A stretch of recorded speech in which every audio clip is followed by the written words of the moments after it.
बैठो बैठो।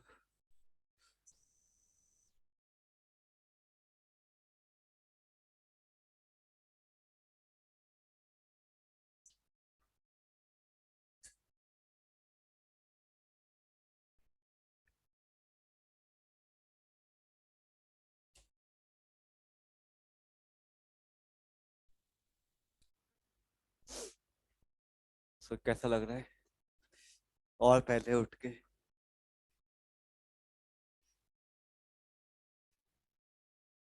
15 मिनट ज्यादा कोई डिफरेंस है नहीं है 15 मिनट में तो, है ना? कोई मेजर डिफरेंस नहीं आया, बट क्लास पॉपुलेशन में काफी डिफरेंस आ गया। चलिए।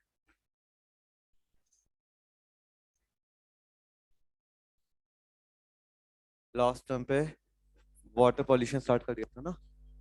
कहाँ तक पहुंच गए थे? सीवेज ट्रीटमेंट प्लांट यूट्रिफिकेशन हो गया था, राइट? चलिए, तो बात करें कि आप लोगों से वाटर पॉल्यूशन का डिस्कशन चल रहा था। और वाटर पॉल्यूशन के अंदर हमने बात की थी कि कैसे जो वाटर होता है उसमें क्वालिटी ऑफ वाटर बिगड़ जाती है। और जब क्वालिटी ऑफ वाटर बिगड़ती है तो उसके कारण से आपको अफेक्ट देखने को मिलते हैं, है ना? हमने बोला था भाई क्वालिटी ऑफ वाटर को कैसे चेक करें। तब हमने डिस्कस किया था about the dissolve oxygen, about the biochemical या बायोलॉजिकल ऑक्सीजन डिमांड, ये कॉन्सेप्ट देखे थे। फिर आप लोगों से डिस्कस किया था कि भाई इसके हार्म इफेक्ट्स क्या आते हैं, बोले बायोमैग्निफिकेशन होगा, यूट्रिफिकेशन होगा, है ना? ये दोनों चीजें डिस्कस की थी। बायोमैग्निफिकेशन में कैसे टॉप कंज्यूमर जो होगा वो अफेक्ट होगा, है ना? और आप लोग भी एक टॉप कंज्यूमर है, मतलब आप लोगों में भी कहीं ना कहीं इफेक्ट आएगा फॉर श्योर। और सेम चीज हमने बात की थी यूट्रिफिकेशन। बोले यूट्रिफिकेशन में हमने बोला natural ageing of lake. Normally natural ageing होती है but it takes thousands of years, उसमें बहुत टाइम लगता है, थाउजेंड्स ऑफ ईयर्स लगते हैं। हाइड्रोथीरे की बात है बेसिकली। बट हुआ क्या, बोले हमने इतना न्यूट्रिएंट्स डाल दिया कि वो कल्चरल यूट्रिफिकेशन स्लो रहा या फास्ट हो गया? फास्ट हो गया, बहुत ज्यादा एक्सेलरेट हो गया। उसको हम एक्सेलरेटेड यूट्रिफिकेशन या कल्चरल यूट्रिफिकेशन बोलते हैं। और ये फास्ट प्रोसेस होता है, इसको डिस्कस किया था। इसके कारण से फॉरेस्ट बनेगा या डेजर्ट बनेगी? डेजर्ट, तो डेजर्टिफिकेशन होता जाएगा। That is one of the biggest problem जो अभी इंटरनेशनल कम्युनिटीज फेस कर रही है। कि जो अच्छी अच्छी लैंड है वो डेजर्ट्स में कन्वर्ट हो रही है, पॉन्ड्स लेक ये डेजर्ट्स में कन्वर्ट हो रहे हैं। तो यहाँ तक की मैंने आपसे बात की थी। मतलब हमने वाटर पॉल्यूशन क्या था, उससे क्या प्रॉब्लम्स हो रही है, ये सब कुछ डिस्कस कर लिया था। बस बाकी था कि उसका सॉल्यूशन क्या है, कैसे हम वाटर पॉल्यूशन से हम डील कर सकते हैं। तो देखिए इसके लिए सबसे जो बेस्ट ट्रीटमेंट होता है ना, और एम्प्लॉय हुआ that is sewage treatment plant. बोले जो वाटर पॉल्यूशन है उसका one of the major reason है सीवेज, है ना? अब वो सीवेज बहुत सारी जगहों से आता है, आपके हाउस होल्ड से उससे भी सीवेज आ रहा है, हॉस्पिटल से उससे भी सीवेज आ रहा है, इंडस्ट्री से उससे भी सीवेज आ रहा है। तो ये जितना भी सीवेज है इसको पहले ट्रीट किया जाए और उसके बाद इसे नेचुरल वाटर बॉडीज में डाला जाए। अगर आप इसे ट्रीट करके डालेंगे तो उससे क्या होगा, बोले उससे वाटर की क्वालिटी इंप्रूव की जा सकती है। तो हमने सीवेज ट्रीटमेंट प्लान बनाया। वो सीवेज ट्रीटमेंट प्लान में होता क्या है, बात बहुत ध्यान समझिएगा कि सबसे पहले जो भी सीवेज जा रहा था उसे आप फिजिकल ट्रीटमेंट देते, उसे आप क्या देते हैं? Physical treatment.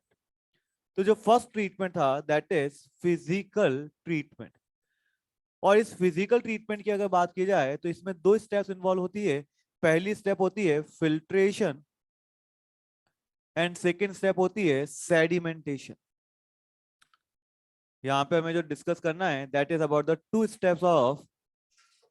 Steps in the sewage treatment plant. पहली स्टेप रहेगी फिल्ट्रेशन एंड सेकेंड स्टेप रहेगी सेडिमेंटेशन। होता क्या है, बात बहुत ज्यादा समझेंगे कि यहाँ पे हमने क्या किया, बोले यहाँ पे सीवेज आया और वो सीवेज किसी का भी हो सकता है, चाहे हाउस होल्ड से आए चाहे इंडस्ट्रीज से आए, कहीं से भी आएगा सीवेज है।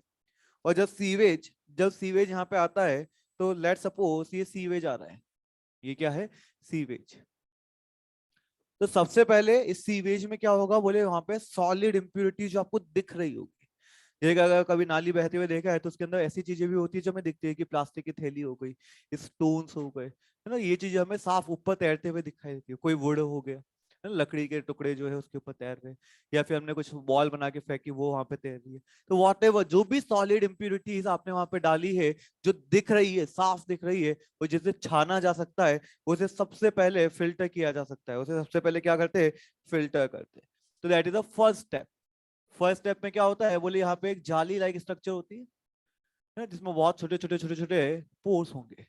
तो इस पोर्स से क्या होगा, बोले पानी तो निकल जाएगा, मतलब ये जो सीवेज होगा ये तो निकल जाएगा, बट जो सॉलिड इम्प्यूरिटीज यहाँ पे थी, वो सॉलिड इम्प्यूरिटीज क्या हो गई, फिल्टर आउट हो गई। वो सॉलिड इम्प्यूरिटीज फिल्टर आउट हो गई, और इसी स्टेप को क्या बोला, फिल्ट्रेशन। इस स्टेप को क्या बोला, फिल्ट्रेशन।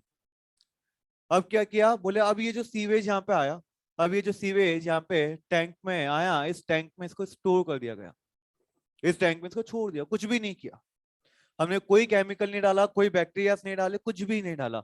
हमने क्या किया, सिंपली इसको छोड़ दिया, कुछ टाइम तक इसको अनडिस्टर्ब रहने दिया, केवल इसको कोई डिस्टर्ब नहीं करना है, बिल्कुल एक जैसा पड़ा रहने दो, स्थिर पड़ा रहने दो। बोले क्या होगा, ग्रेविटी के कारण से जो भी सॉलिड चीज इसके अंदर और ज्यादा सॉल्युबल फॉर्म में होगी, वो सब भी क्या होगी, बोले नीचे कलेक्ट हो जाएगी, वो सारी चीजें नीचे कलेक्ट आउट हो जाएगी। तो ये जो सॉलिड सॉलिड चीजें यहाँ पे नीचे की ओर कलेक्ट हो गई, ये कहलाता है स्लज। इसे क्या बोलते हैं, स्लज। तो दिस इज स्लज, एंड ये जो था, जो ऊपर क्लीन वाटर आपको दिखाई दे रहा है, दैट इज नोन एज इफ्यूलेंट। इसको बोला जाएगा इफ्यूलेंट। ये प्राइम सबसे पहले स्टार्टिंग में कर रहे हैं, बाद में कर रहे हैं, स्टार्टिंग मतलब प्राइमरी है सेकेंडरी है, प्राइमरी है, इसलिए इसको बोला जाता है प्राइमरी इफ्यूलेंट, और इस स्लज को बोला जाता है प्राइमरी स्लज। इसको क्या बोला गया, प्राइमरी स्लज। ये पूरी जो फिजिकल ट्रीटमेंट हुआ, that is a primary treatment, सबसे पहले इसी को ट्रीट किया गया। जस्ट लाइक आपने कुछ नहीं किया, एक ग्लास था, उस ग्लास में आपने क्या किया, बोले मिट्टी गोली, मिट्टी लाए, आप मिट्टी आपने डाल दी, और आपने उस मिट्टी के साथ में उसको बहुत अच्छे से हिला दिया। अब आप इसको क्या करेंगे, बोले इसको छान लिया।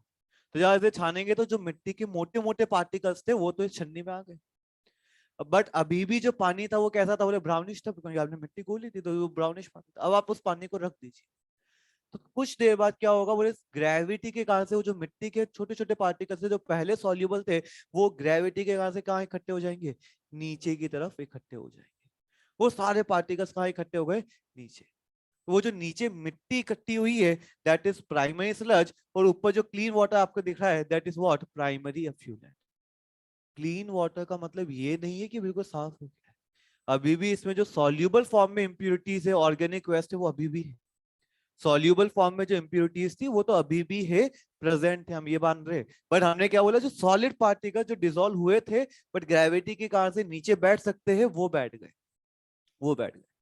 तो ये अभी तक कोई केमिकल यूज हुआ नहीं, अभी तक कोई बैक्टीरिया का यूज किया नहीं, इसलिए इसको क्या बोला, फिजिकल ट्रीटमेंट।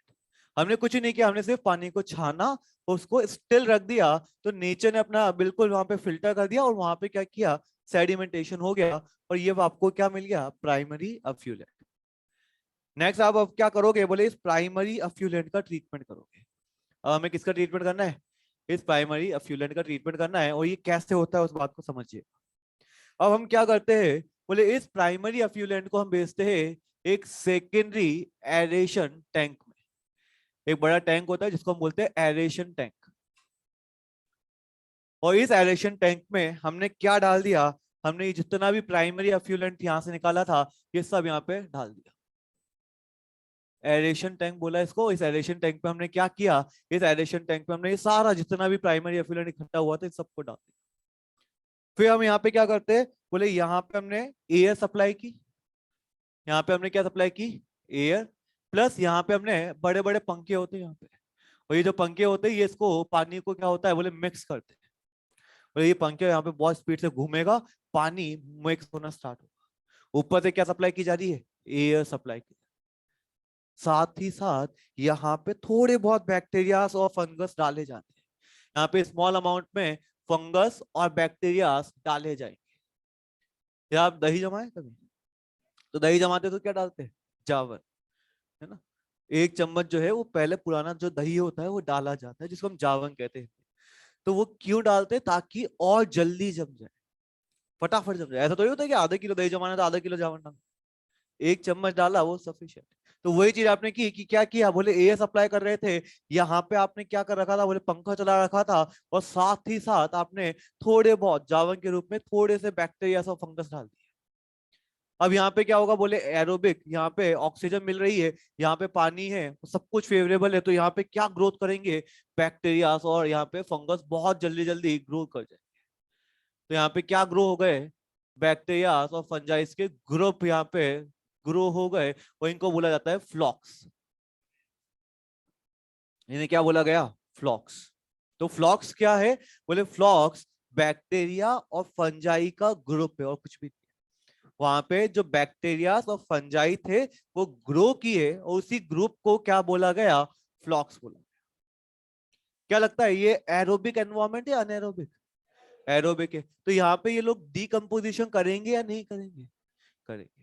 और अगर जैसे यहाँ पे डीकम्पोजिशन शुरू करेंगे, क्या ये कुछ ऑक्सीजन मांगेंगे, मतलब बीओडी ज्यादा होगा या कम होगा, ज्यादा होगा। बोले इनिशियली बीओडी ज्यादा होगा, शुरुआत में इनका बीओडी क्या होगा, ज्यादा होगा।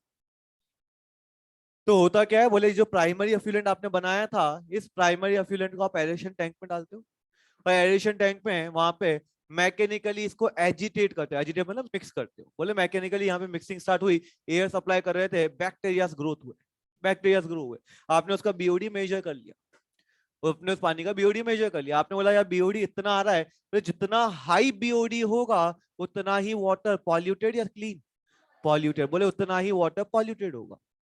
अब क्या हुआ, बोले बैक्टीरिया इसमें जो भी ऑर्गेनिक वेस्ट था उसको खाने लगे, डिकम्पोज करने लगे, और धीरे धीरे धीरे धीरे बीओडी बढ़ेगा या कम होता जाएगा, कम होता जाएगा। बोले धीरे धीरे बीओडी कम होता गया, आप बीच बीच में मेजर करते हो, और बोले एक सिग्निफिकेंटली क्वांटिटी के बाद जब बीओडी बहुत रिड्यूस हो जाता है, आपको लगता है कि हाँ बीओडी बहुत रिड्यूस है, क्लीन हो चुका है पानी, अब पानी क्या हो चुका है, क्लीन हो चुका है, ऑर्गेनिक वेस्ट खत्म हो गया, वाटर इज नाउ क्लीन।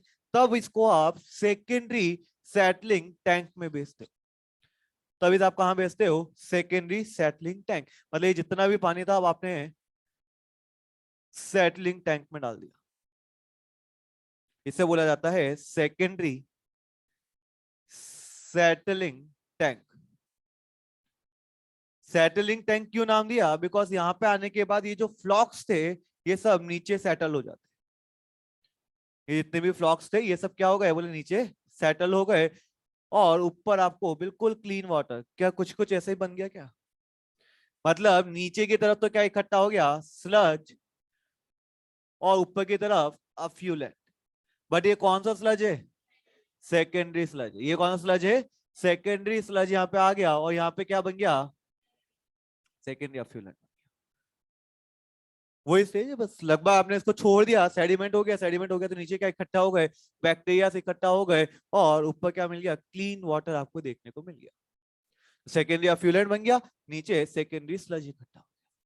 यहां तक की बात में कोई डाउट, आपने सीवेज लिया था, सीवेज को क्या किया, छाना, फिल्ट्रेशन, और उसके बाद उसको वहां पे छोड़ दिया, जैसे वहां पे छोड़ा तो वो क्या हुआ, सेडिमेंटेशन हो गया, ऊपर आपको क्लीन मिला, दैट इज प्राइमरी अफ्यूलेंट। इसे हमने प्राइमरी ट्रीटमेंट नाम दिया, फिजिकल नाम दिया, क्यों, अभी तक कोई भी बैक्टीरिया या केमिकल का यूज नहीं किया। अब हमने क्या किया, स्लज को लिया या अफ्यूलेंट को लिया, अफ्यूलेंट, ध्यान रखना किसको लिया, अफ्यूलेंट। इस अफ्यूलेंट को लिया और इसे एरेशन टैंक में डाला। इसे एरेशन टैंक क्यों बोल रहे हो, एयर सप्लाई कर रहे, मिक्स कर रहे, ताकि कौन ग्रो करे, बैक्टीरिया ग्रो करे। अब ये बैक्टीरिया ग्रो करेगी तो इनिशियली बीओडी ज्यादा था या कम था, ज्यादा था, उससे आपने बोला वाटर पॉल्यूटेड था, बट धीरे धीरे धीरे धीरे क्या होने लगा, कम होने लगा। जैसे जैसे डिकम्पोजिशन होगा बीओडी बढ़ेगा या कम होगा, कम होता जाएगा, और एक सिग्निफिकेंटली जब बीओडी की वैल्यू रिड्यूस हो जाएगी, तब आप इसे कहां डाल दोगे, सेटलिंग। क्यों डाला सेटलिंग टैंक में, अब बैक्टीरिया चाहिए नहीं चाहिए, नहीं चाहिए, तो ये बैक्टीरिया नीचे सेटल हो जाएंगे, इसको क्या बोल दोगे, सेकेंडरी स्लज, और इसको क्या बोल दोगे, यहाँ तक की कोई डाउट।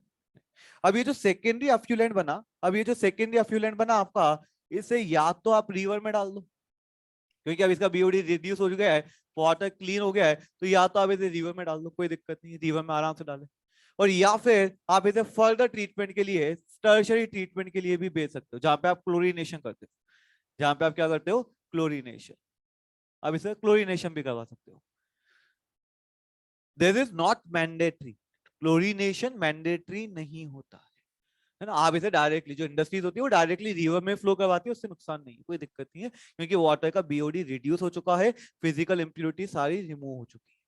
तो इसे डायरेक्टली रिवर में भी डाला जा सकता है, और या फिर इसको फर्दर ट्रीटमेंट क्लोरीनेशन के लिए भेजा जा सकता है। कि वाटर सप्लाई अगर करनी है हाउस होल्ड्स में तो क्लोरीनेशन होता है, क्लोरीनेटेड पानी आता है।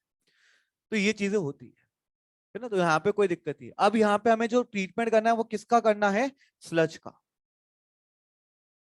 अब हम यहाँ पे किसको ले रहे हैं, सेकेंडरी स्लज। ध्यान रखना यहाँ पे हमने इफ्यूलेंट लिया था, और यहाँ पे अब हम फर्दर किसको लेंगे, स्लज।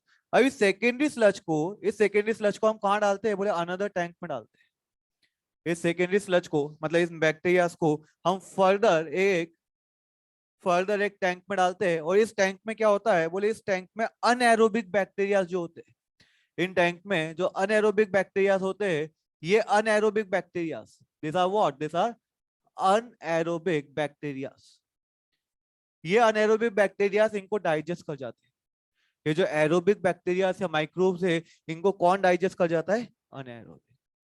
और ड्यूरिंग दिस प्रोसेस क्या रिलीज होती है, CH4, H2S, CO2, इस टाइप की गोबर गैस रिलीज होती है, या कह लीजिए बायोगैस रिलीज होती है। बायोगैस इंफ्लेमेबल है या नहीं है, है। और बायोगैस अगर इंफ्लेमेबल है, इसका मतलब इसको क्या as a source of energy use कर सकते हैं क्या, यस। इसको as a source of energy use किया जाता है। तो ध्यान रखना कि ये जो टैंक कहलाता है, इस टैंक को बोला कौन से बैक्टीरिया से, एरोबिक या अनएरोबिक, अनएरोबिक। और ये एफ्लुएंट या स्लज है, स्लज है, तो इसको बोला जाता है अनएरोबिक स्लज डाइजेस्टर। इसको क्या बोला गया, अनएरोबिक स्लज डाइजेस्टर। तो क्या होता है, बोले ये जो स्लज है, इस स्लज को मैक्सिमम हम डाइजेस्ट करवा देते हैं, और इसका कुछ हिस्सा एज अ जावन हम कहाँ पे डाल देते हैं, इस एरेशन टैंक में डाल देते हैं। इसका कुछ हिस्सा हम निकाल के कहाँ डालते हैं, एरेशन टैंक, मतलब इसको एक्टिवेट करने के लिए। जैसे आप दही में डाल रहे थे ना, थोड़ा सा 1 चम्मच जो दही डाल रहे थे, बिल्कुल उसी तरह से 1 चम्मच यहाँ से निकाल के इसको डाल देंगे, ताकि वो एक्टिवेट हो जाए। और इसीलिए इस स्लज को सेकेंडरी स्लज को एक नाम और दिया, एक्टिवेटर स्लज। इस स्लज को एक नाम और दिया, क्या बोला।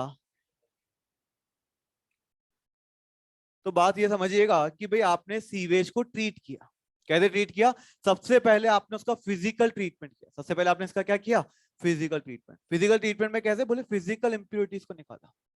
कोई केमिकल यूज नहीं हुआ, कोई बैक्टीरिया का यूज नहीं किया, हमने सिंपली छाना, और छानने के बाद उसको छोड़ दिया। छोड़ने से क्या फायदा मिला, सेडिमेंटेशन, जो भी वहां पे इंप्योरिटीज थी वो नीचे सेटल हो गई, हैवी जो इंप्योरिटीज थी वो सेटल हो गई। अब ये जो बना, ये क्या बना, प्राइमरी फिल्म। इसको कहाँ डाला, एरेशन टैंक में क्या हुआ, एरेशन टैंक में क्या हुआ, यहाँ पे एरेशन हुआ, और एरेशन हुआ तो फ्लॉक्स बने तो बीओडी बढ़ा, स्टार्टिंग में तैयार था, धीरे धीरे क्या होता गया, जब बहुत सिग्निफिकेंटली रिड्यूस हो गया तो इसको कहाँ डाल दिया, सेकेंडरी साइक्लिन। यहाँ पे क्या बन गए, अफ्यूलेंट एंड स्लज। इस स्लज को ट्रीट करोगे, अफ्यूलेंट को तो कहाँ डाल दो, रिवर में डाल दो। इसको तो रिवर में डाल दो, इसको कोई दिक्कत नहीं। इस स्लज को कहाँ डाल देंगे, अनएरोबिक स्लज डाइजेस्टर। ये अनएरोबिक स्लज डाइजेस्टर को डाइजेस्ट कर जाएगा, और क्या निकालेगा, बायोगैस। और ये बायोगैस इंफ्लेमेबल है या नहीं है, तो ये किसकी तरह यूज होगी, सोर्स ऑफ एनर्जी की तरह। किसके जैसे यूज होगी, सोर्स ऑफ एनर्जी की तरह यूज किया जाएगा। इस स्लज का एक नाम और दिया है, क्यों, है ना। इसको निकाल के हम कहाँ डालते हैं, एरेशन टैंक। अच्छा, ये जो पूरा ट्रीटमेंट आपने यहाँ पे किया है, जो 3 स्टेप्स आपने यहाँ पे की है, एक तो एरेशन टैंक वाली स्टेप, एक ये वाली स्टेप, और एनाएरोबिक, इसमें आप बैक्टीरिया का यूज कर रहे हो क्या, इसलिए इसको बोला जाता है बायोलॉजिकल ट्रीटमेंट। इसलिए इसको क्या बोला जाता है, बायोलॉजी। तो first treatment that is the physical treatment, और सेकंड क्या बोला, बायोलॉजिकल ट्रीटमेंट। फिर फर्दर अगर आप चाहे तो टर्शरी में केमिकल ट्रीटमेंट करो, ऑप्शनल रहता है, इट्स नॉट नेसेसरी कि हमेशा हो, ऑप्शनल है। तो ये सीवेज ट्रीटमेंट प्लान है, और हर एक इंडस्ट्रीज को कंपाइल किया गया, उनके लिए रूल्स बनाए गए कि जो भी इंडस्ट्रीज है जो मेजर रिवर्स के पास में है, उन्हें तो सीवेज ट्रीटमेंट प्लान इंस्टॉल करना ही है, एनी हाउ उनको इंस्टॉल करना है। इनफैक्ट अभी की अगर हम बात करें तो जितने बड़े बड़े प्रोजेक्ट्स होते हैं, अगर हम मेट्रो सिटीज की बात करें तो वहां पे बहुत बड़े बड़े प्रोजेक्ट्स चल रहे हैं। बड़े बड़े मतलब लिविंग्स के लिए बन रहे हैं कि 15-15 किलोमीटर उसमें 5-6 बिल्डिंग्स बनाई जाती है, बड़ी बड़ी सोसाइटीज बनाई जाती है, तो वो पर्टिकुलर सोसाइटी रहती है। तो वो इतनी जो बड़ा प्रोजेक्ट होगा उसमें भी फिर एसटीपी सीवेज ट्रीटमेंट प्लान लगाना कंपलसरी है। मतलब गवर्नमेंट क्या कर रही है, बोले जितने भी बड़े प्रोजेक्ट्स है, जितनी भी बड़ी इंडस्ट्रीज है, या इंडस्ट्रीज में छोटी हो बड़ी हो, उनको इंस्टॉल करना जरूरी है। क्यों जरूरी है? क्योंकि वो अगर अपना पानी, जो भी वेस्ट वाला पानी अगर वो डायरेक्टली रिवर में डालेंगे तो कहीं ना कहीं वाटर की क्वालिटी बिगड़ेगी। और जब ये छान के और इसको पूरा एक तरह फिजिकल इंप्योरिटीज को निकाल दिया, बीओडी रिमूव कर दिया, तो वहां पे क्या होगा, बोले वाटर क्वालिटी को अफेक्ट नहीं होगा। तो इस तरीके से कंपलसरी किया गया। Ganga action plan, Yamuna action plan बनाए गए। गंगा एक्शन प्लान में क्या किया गया, बोले गंगा के आसपास जितनी भी फैक्ट्रीज थी और यमुना के आसपास जितनी भी फैक्ट्रीज थी उनको कंपाइल किया गया, बोले आपको रखना ही है, या तो आप सीवेज ट्रीटमेंट प्लान आप डेवलप करिए या फिर इंडस्ट्री बंद करिए। उनको फोर्स किया गया और सब जगह पे STP sewage treatment plan install करवाए गए। और ये देखा गया फिर धीरे धीरे धीरे धीरे जो क्वालिटी ऑफ वाटर थी, क्वालिटी ऑफ रिवर्स थी, वो इंप्रूव होने लगी है। They are getting day by day improve हो रही है। हम ये नहीं कहेंगे बहुत अच्छा हो गया, बट पहले से तो बहुत बेटर है। जो पहले सिचुएशन हो गई थी उससे तो काफी ज्यादा बेटर। तो ये चीजें यहाँ पे करवाई जाती है। कानपुर की साइड की बात करें, लेदर इंडस्ट्रीज बहुत चलती है, और उस लेदर का सारा कचरा पहले डायरेक्टली रिवर में फ्लो करवा दिया जाता था। अब क्या होता है, बोले फिल्ट्रेशन, इनसे जितनी सॉलिड इंप्योरिटीज है वो हट जाती है। फिर उसको जब वहां पे डाला जाता है तो ऑर्गेनिक इंप्योरिटीज को हटाया जाता है, उसके बाद उस पानी को डाल रहे हैं तो वो बेटर है। पहले पूरा का पूरा एक साथ सॉलिड भी जा रहा है, बीओडी भी बढ़ा हुआ है, सब कुछ वैसे पानी डाल दिया, अब पूरा छान के इसको डाला जाता है। तो ये जो है प्लान, इसको क्या बोला, सीवेज ट्रीटमेंट प्लान। बट अभी भी यहाँ पे क्या होती है, बोले इम्प्यूरिटीज। हाँ देखिए, अभी भी यहाँ पे क्या हैवी मेटल्स डिसॉल्व होंगे या नहीं होंगे, बोले हैवी मेटल्स तो अभी भी रहेंगे। डिसॉल्व फॉर्म वाले जो मेटल्स है वो तो अभी भी है ना। जो डिसॉल्व फॉर्म में मेटल्स है वो तो अभी भी है, उसको आप रिमूव नहीं कर सकते, उसे आप रिमूव ही नहीं कर सकते। आप सीवेज ट्रीटमेंट प्लान को यूज करके जो हैवी मेटल्स है, जो डिसॉल्व है, फिजिकल फॉर्म में नहीं बोल रहा हूँ, जो डिसॉल्व हो चुके, उसको नहीं रिमूव किया जा सकता, नहीं छाना जा सकता। जिसको लगता है सर हैवी मेटल्स कैसे पानी में डिसॉल्व होते हैं, तो पानी में मिनरल्स मिलते हैं, है ना। आपने देखा भी होगा ऐड, कॉपर युक्त एक्वागार्ड, है ना, एडेड मिनरल्स, है ना। तो वो जब मिनरल्स ऐड एक्वागार्ड कर सकता है तो नीचे तो बहुत आराम से करते हैं। तो ध्यान रखना कि पानी में मिनरल्स भी है, डिसॉल्व मिनरल्स में। अब वो जो हैवी डिसॉल्व मिनरल्स है उनका क्या, उसको कैसे रिमूव किया जाए। तो वहां पे बहुत बेस्ट एग्जांपल सेट किया गया था, और उस एग्जांपल को बोला था, जो एक टाउन था कैलिफोर्निया के अंदर, एक टाउन था जिसका नाम है आर्केटा। और ये जो आर्केटा टाउन था, इसके अंदर क्या था, बोले वहां के जो खुद के जो पीपल थे, उस टाउन के लोग थे, उन्होंने बायोलॉजिस्ट जो है हम्बोल्ट स्टेट यूनिवर्सिटी के, हम्बोल्ट स्टेट यूनिवर्सिटी है वहां पे, उस हम्बोल्ट स्टेट यूनिवर्सिटी के बायोलॉजिस्ट से बात की, बायोलॉजिस्ट से बात की, और उन्होंने मिल के, टाउन के पीपल्स ने और उन बायोलॉजिस्ट ने मिल के एक सिस्टम डेवलप किया, और वो सिस्टम वर्ल्ड के लिए एक एग्जाम्पल सेट किया। उन्होंने क्या किया, बोले ये ट्रीटमेंट तो करना ही, ये ट्रीटमेंट तो करना ही है, बोले फिजिकल इंप्योरिटीज आप फिजिकल ट्रीटमेंट से रिमूव करो, फिर आप बायोलॉजिकल के थ्रू वहां पे बीओडी जितना रिमूव कर सकते हो, जितना कम कर सकते हो कर दो। उन्होंने तो क्या किया, बोले कन्वेंशनल के बाद ये भी स्टार्ट किया, बोले टर्शरी भी करो आप, तो क्लोरीनेशन भी करो, उससे भी इंप्योरिटीज हटेगी। सब कुछ कर लेने के बाद, ये सब कुछ कर लेने के बाद, ये जो पानी है, ये जो पानी है, इसको हम क्या करेंगे, बोले इसको 60 हेक्टर्स, उन्होंने 60 हेक्टर्स लैंड ली, और ये जो 60 हेक्टर्स लैंड ली, इस 60 हेक्टर लैंड में इन्होंने 6 मार्शी एरियाज ग्रो किए। इस 60 हेक्टर लैंड में इन्होंने क्या किए, इन्होंने 6 मार्श बनाए, 1 2 3 4 5 6। इन्होंने क्या किया, इन्होंने 60 हेक्टर्स को लैंड को लिया, और इस 60 हेक्टर लैंड में 6 marches area, 6 marches area grow किए। पहले बात समझ लेना, कौन से समझ लेना इसका पूरा, 6 मार्शेस एरिया ग्रो किए। अब इन्होंने क्या बोला, बोले प्रॉब्लम किस चीज की है, बोले हैवी मेटल्स की प्रॉब्लम है। बोले प्रॉब्लम किस चीज की, बोले हैवी मेटल्स की। लेट्स सपोज, मैं आपको एग्जांपल ये लिख रहा हूं कि वो heavy metals A B C D E F, ये 6 हैवी मेटल्स से इसको आपको रिमूव कर, आप कितने भी हैवी मेटल्स रिमूव कर सकते हैं। एक एग्जांपल के लिए हमने क्या लिया, तो ABCDEF 6 हैवी मेटल्स है जिनको रिमूव करना है, इसकी प्रॉब्लम। मैं बोला कोई दिक्कत नहीं। अब इन बायोलॉजिस्ट ने क्या किया, इन बायोलॉजिस्ट ने देखा ये जो ए नाम का मेटल है, ए नाम का मेटल है, इस ए नाम के मेटल को कौन सा ऑर्गेनिज्म, चाहे वो प्लांट हो, एल्गी हो, बैक्टीरिया, कोई भी ऑर्गेनिज्म, कौन इसको अपने नॉर्मल मेटाबॉलिज्म के लिए यूज करता है। इन्होंने क्या देखा, उन्होंने बोला ये ए मेटल है ना, इसको कोई ना कोई ऑर्गेनिज्म तो नेचर में ऐसा होगा जो इसको यूज कर रहा है, उसको ढूंढो। लेट सपोज कोई एल्गी आई, वो जो एल्गी थी वो इस ए को यूज करती थी अपने नॉर्मल मेटाबॉलिज्म के लिए, उसको चाहिए। उन्होंने क्या किया, उन्होंने सिंपली यहाँ पे एल्गी ग्रो कर दी, वो जो पर्टिकुलर एल्गी की, वो एल्गी इस मार्श में ग्रो कर दी, इस मार्श में क्या ग्रो कर दी, वो एल्गी ग्रो कर दी। अब क्या होगा, बोले जब ये पानी यहां से इस मार्शी एरिया से निकलेगा तो ये एल्गी इससे क्या निकाल लेगी, ए को निकाल लेगी, ए की प्रॉब्लम सॉल्व। नेक्स्ट बोले अब ये बी की बात है, बोले बी को कौन यूज कर रहा है, जो भी यूज कर रहा है उस ऑर्गेनिज्म को यहाँ पे लगा दो। लेट सपोज कोई प्लांट है, वो इस बी को यूज करता है, बोले यहाँ पे ये सारे प्लांट लगा दो। और जब वहां पे वो पर्टिकुलर प्लांट लगा दिया गया, तो जब यहाँ से क्या होगा, बोले इस एरिया से ये निकलेगा तो क्या निकाल लेगा, बी को ले लेगा। तो ऐसे करते करते जब यहाँ से फाइनली यहाँ से पानी बाहर निकलेगा, क्या उसमें हैवी मेटल्स रहेंगे या नहीं रहेंगे, नहीं रहेंगे। तो इन्होंने ये पूरा एरिया इस तरह से डेवलप किया कि इनमें पर्टिकुलर एल्गीज, प्लांट्स और ये सब लगाए गए, फंजाई, हर एक चीज लगाई गई जो उन हैवी मेटल्स को अपने नॉर्मल मेटाबॉलिज्म के लिए एब्जॉर्ब करती है।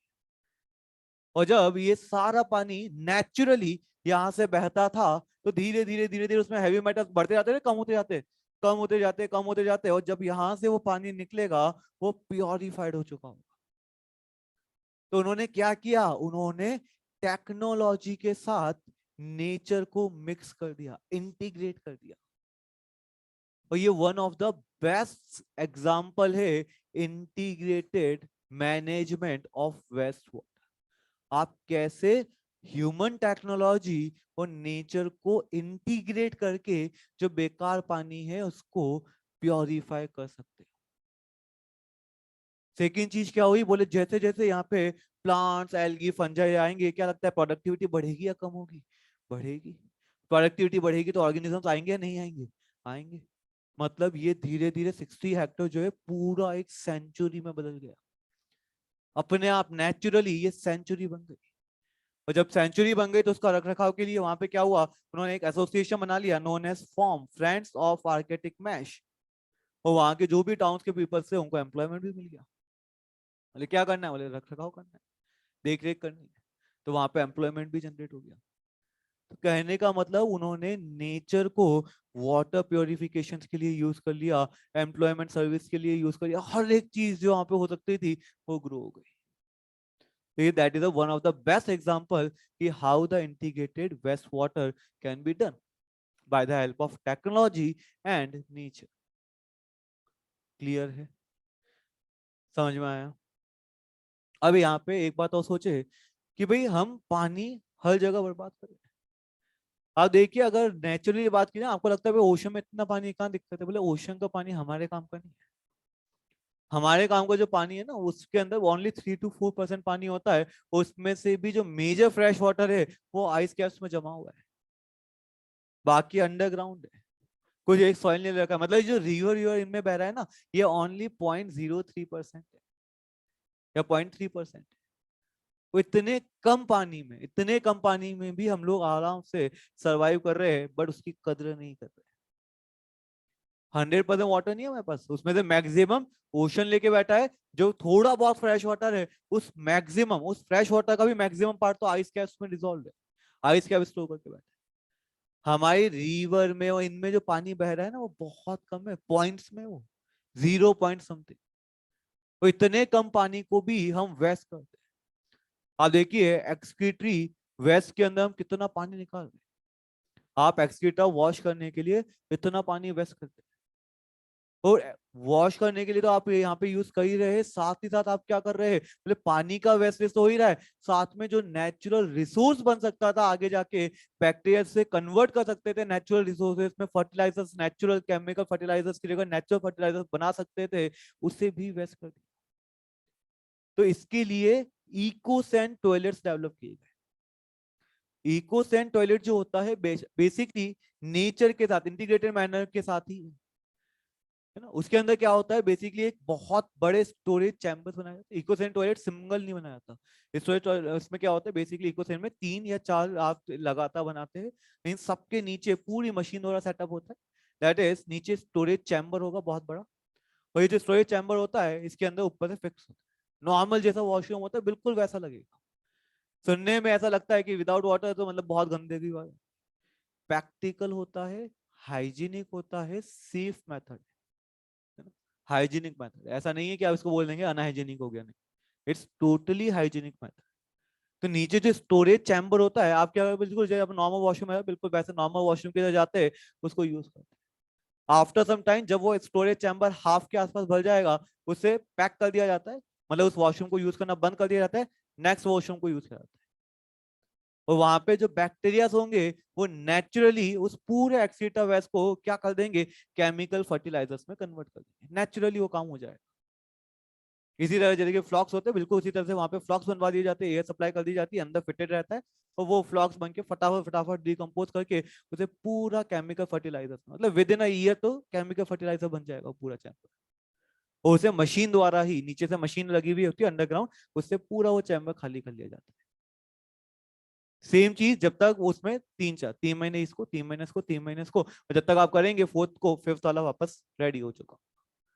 तो इस तरीके से इसको यूज किया जाता है इकोसैन टॉयलेट्स को, कि एक्सक्रीटा वेस्ट के लिए पानी की जरूरत भी नहीं पड़ी, और सेकेंड चीज वहां पे नेचुरल फर्टिलाइजर अवेलेबल हो गए, नेचुरल फर्टिलाइजर जो बैक्टीरिया से उन्होंने उसको कन्वर्ट कर दिया, तो रिसोर्सेस भी बन गई, वाटर भी बच गया।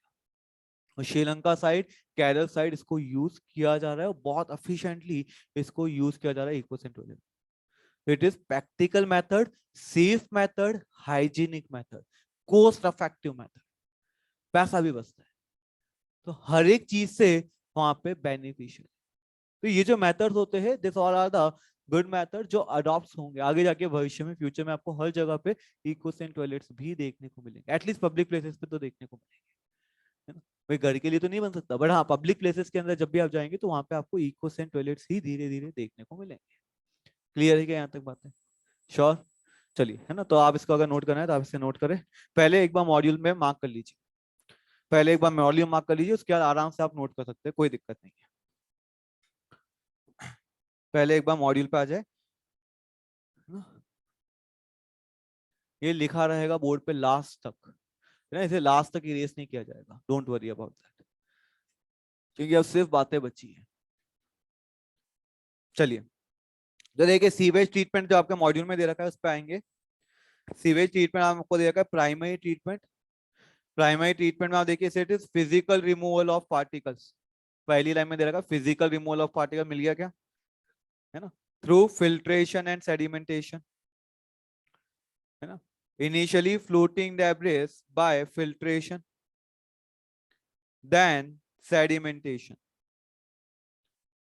प्राइमरी स्लज, प्राइमरी अफ्यूलेंट, मिलते जा रहे क्या वर्ड, है ना, then this primary effluent is taken for secondary treatment, primary effluent is taken for secondary, ध्यान रखना प्राइमरी एफ्लुएंट को लेते हैं, स्लज को नहीं लेंगे, प्राइमरी एफ्लुएंट इज, देन आपको दे रखा है सेकेंडरी ट्रीटमेंट और बायोलॉजिकल ट्रीटमेंट, सेकेंडरी ट्रीटमेंट और बायोलॉजिकल ट्रीटमेंट।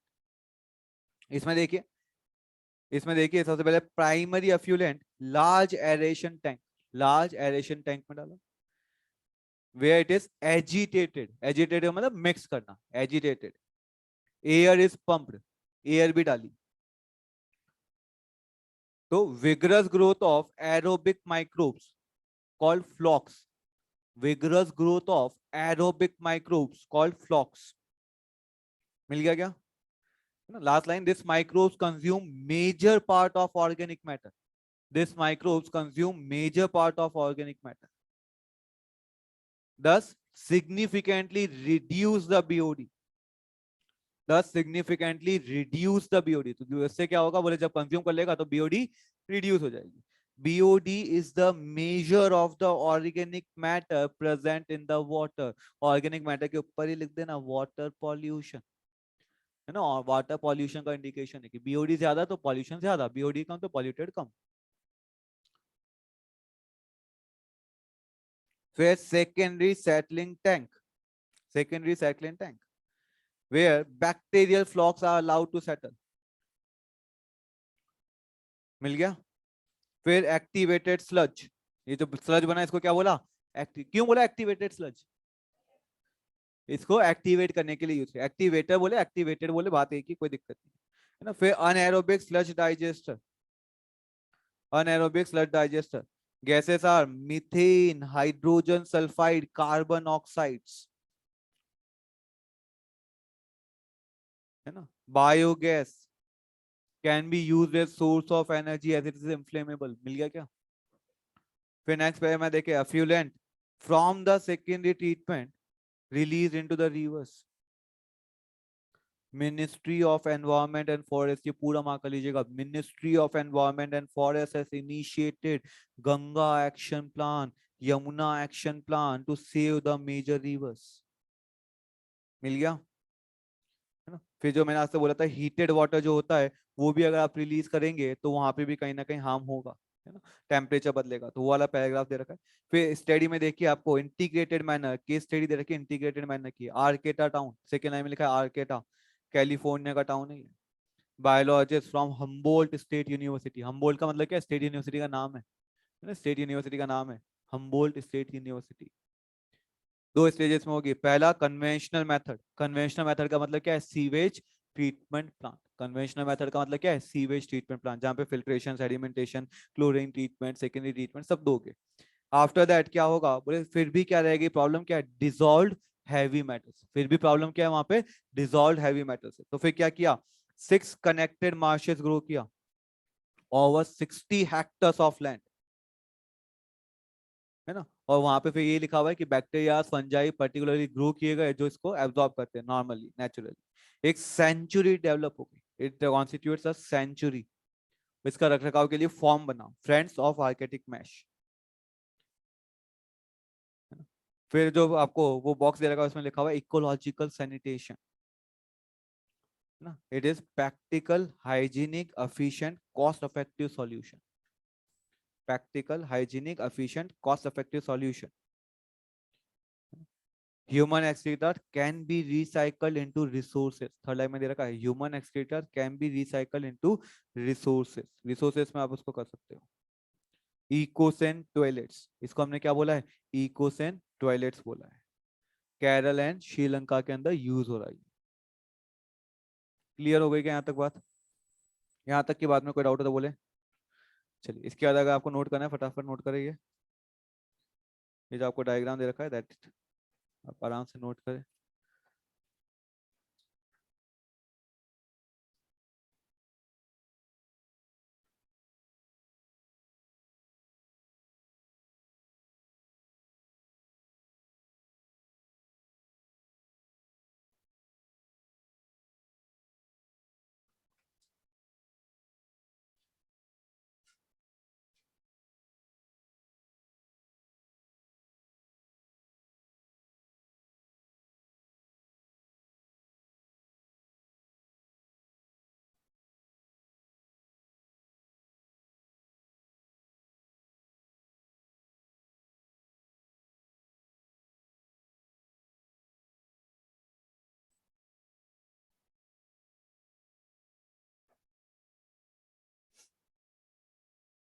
यहाँ तक कोई डाउट है तो बोले, यहाँ तक कोई डाउट है तो बोले।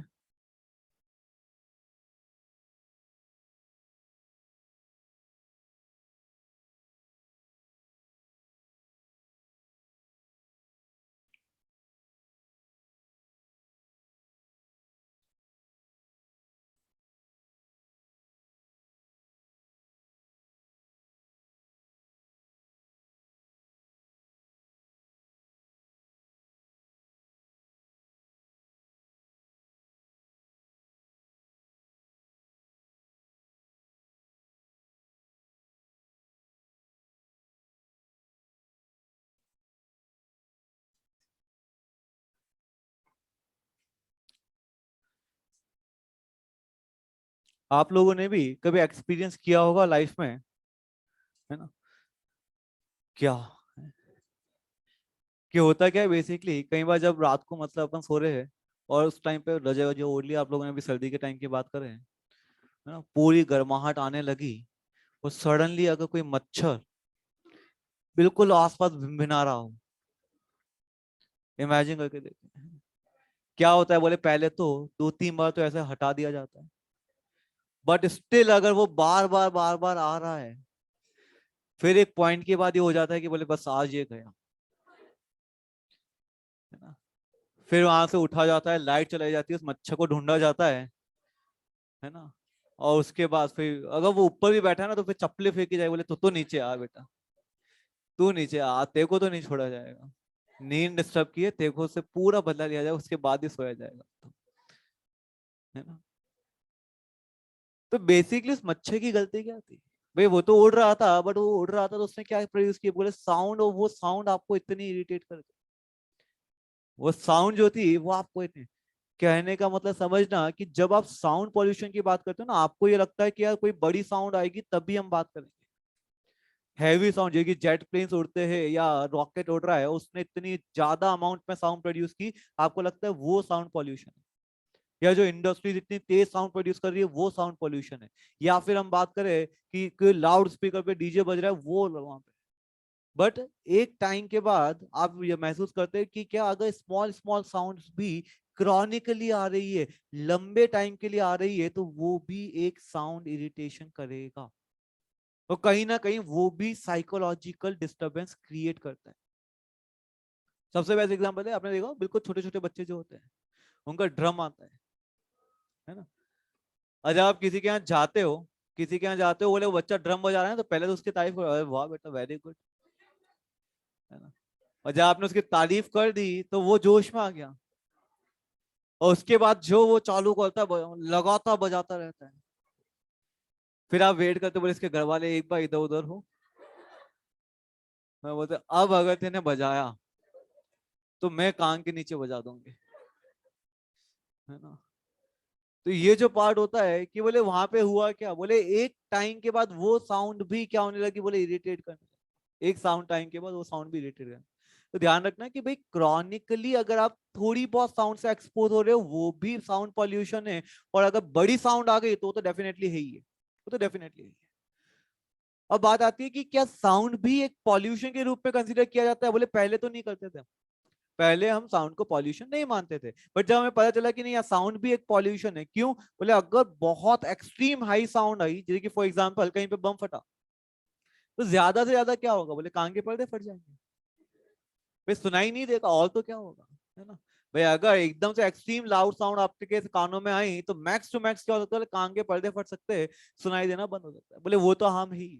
बट अगर क्रॉनिकली स्लो साउंड भी आ रही है, तो वहां पे क्या होता है, बोले वहां पे स्ट्रेस, मेंटल स्ट्रेस बढ़ने लगता है ना। रात बेसिकली जो नींद वाला पार्ट होता है ना, वो आपको स्ट्रेस के कारण से प्रॉपर स्लीप नहीं आ पाती।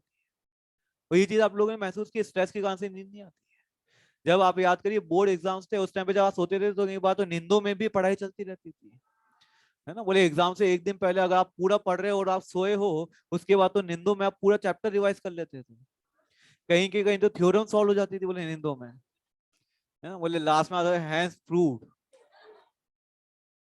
तो ये जो पार्ट होता था, बोले स्ट्रेस जब भी होता है, बोले उसके कारण से नींद जो होता है, नींद वाला पार्ट कहीं ना कहीं वो डिस्टर्ब होता है, डीप स्लीप नहीं आती, स्ट्रेस बढ़ता जाता है, उसके कारण से फिर इरिटेशन होना, फ्रस्ट्रेशन आना, चिड़चिड़ा होना, ये सारी चीजें आने लगती है, और ये हार्मफुल है। और पॉल्यूशन को हमने क्या डिफाइन किया था, पॉल्यूशन को हमने बोला था कि जो भी चीज डायरेक्टली या इनडायरेक्टली हार्मफुल है, वही क्या है, पॉल्यूशन। तो हमने फिर बाद में माना कि हाँ साउंड भी एक पॉल्यूशन होता है, और साउंड भी क्या है, बोले एक पॉल्यूशन के रूप में हमने ऐड किया। तो हमने जो एयर एक्ट था हमारा, जो एयर क्वालिटी से रिलेटेड था, उसे मॉडिफाई किया, और उसमें हमने क्या ऐड कर दिया, साउंड को भी। बोले साउंड भी एक पॉल्यूशन, साउंड भी एक पॉल्यूशन है जो इरिटेट करता है, फ्रस्ट्रेट करता है ना। तो ये जो चीजें होती है कि आपने साउंड को भी एज अ पॉल्यूशन वहां पे ऐड कर दिया। और जब साउंड को पॉल्यूशन के रूप में ऐड करते हो, बोले उसकी भी वैल्यू निकालनी पड़ेगी।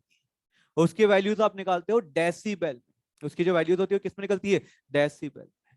तो जो हैवी साउंड होती है उसकी डेसिबल साउंड्स के अकॉर्डिंग आप बोलते हो कि यार ये जो साउंड है पर्टिकुलरली इरिटेटिंग है, और जब ये इरिटेटिंग है तो यहाँ पे वो भी क्या बनाएगा, बोले वो भी इरिटेट करेगा। क्लियर हुई बात है ना। अब बोले चलिए साउंड हो गई सर, तो इसका मतलब ये तो नहीं है ना कि अगर साउंड आ रही है तो हम इंडस्ट्रीज बंद कर दें। भाई साउंड अगर ज्यादा तेज आ रही है तो इंडस्ट्रीज तो बंद नहीं की जाती साउंड के कारण से। तो फिर क्या प्रॉब्लम, इसका सॉल्यूशन क्या है। बोले ट्रैफिक की बात करें, बोले ट्रैफिक में आपने देखा वो बड़े लंबे लंबे जो ट्रैफिक होते हैं है ना, वो जो मेट्रो सिटीज में रहता है वो बहुत अच्छे से जानता हुआ इस चीज को कि अगर आपको वहां पे 15 किलोमीटर ट्रेवल करना है means you need to spare at least 1 से 1.5 आवर। 1 से 1.5 घंटा तो आपको मिनिमम निकालना है। आप पहले ही साइकोलॉजिकल सेट करते हो, बोले हाँ 1.5 घंटा पहले चल। जब 1.5 घंटा अपने थोड़ी कि बोले यहाँ से 10 किलोमीटर जाने वाले 10 मिनट पहले निकलो पहुंच जाएंगे।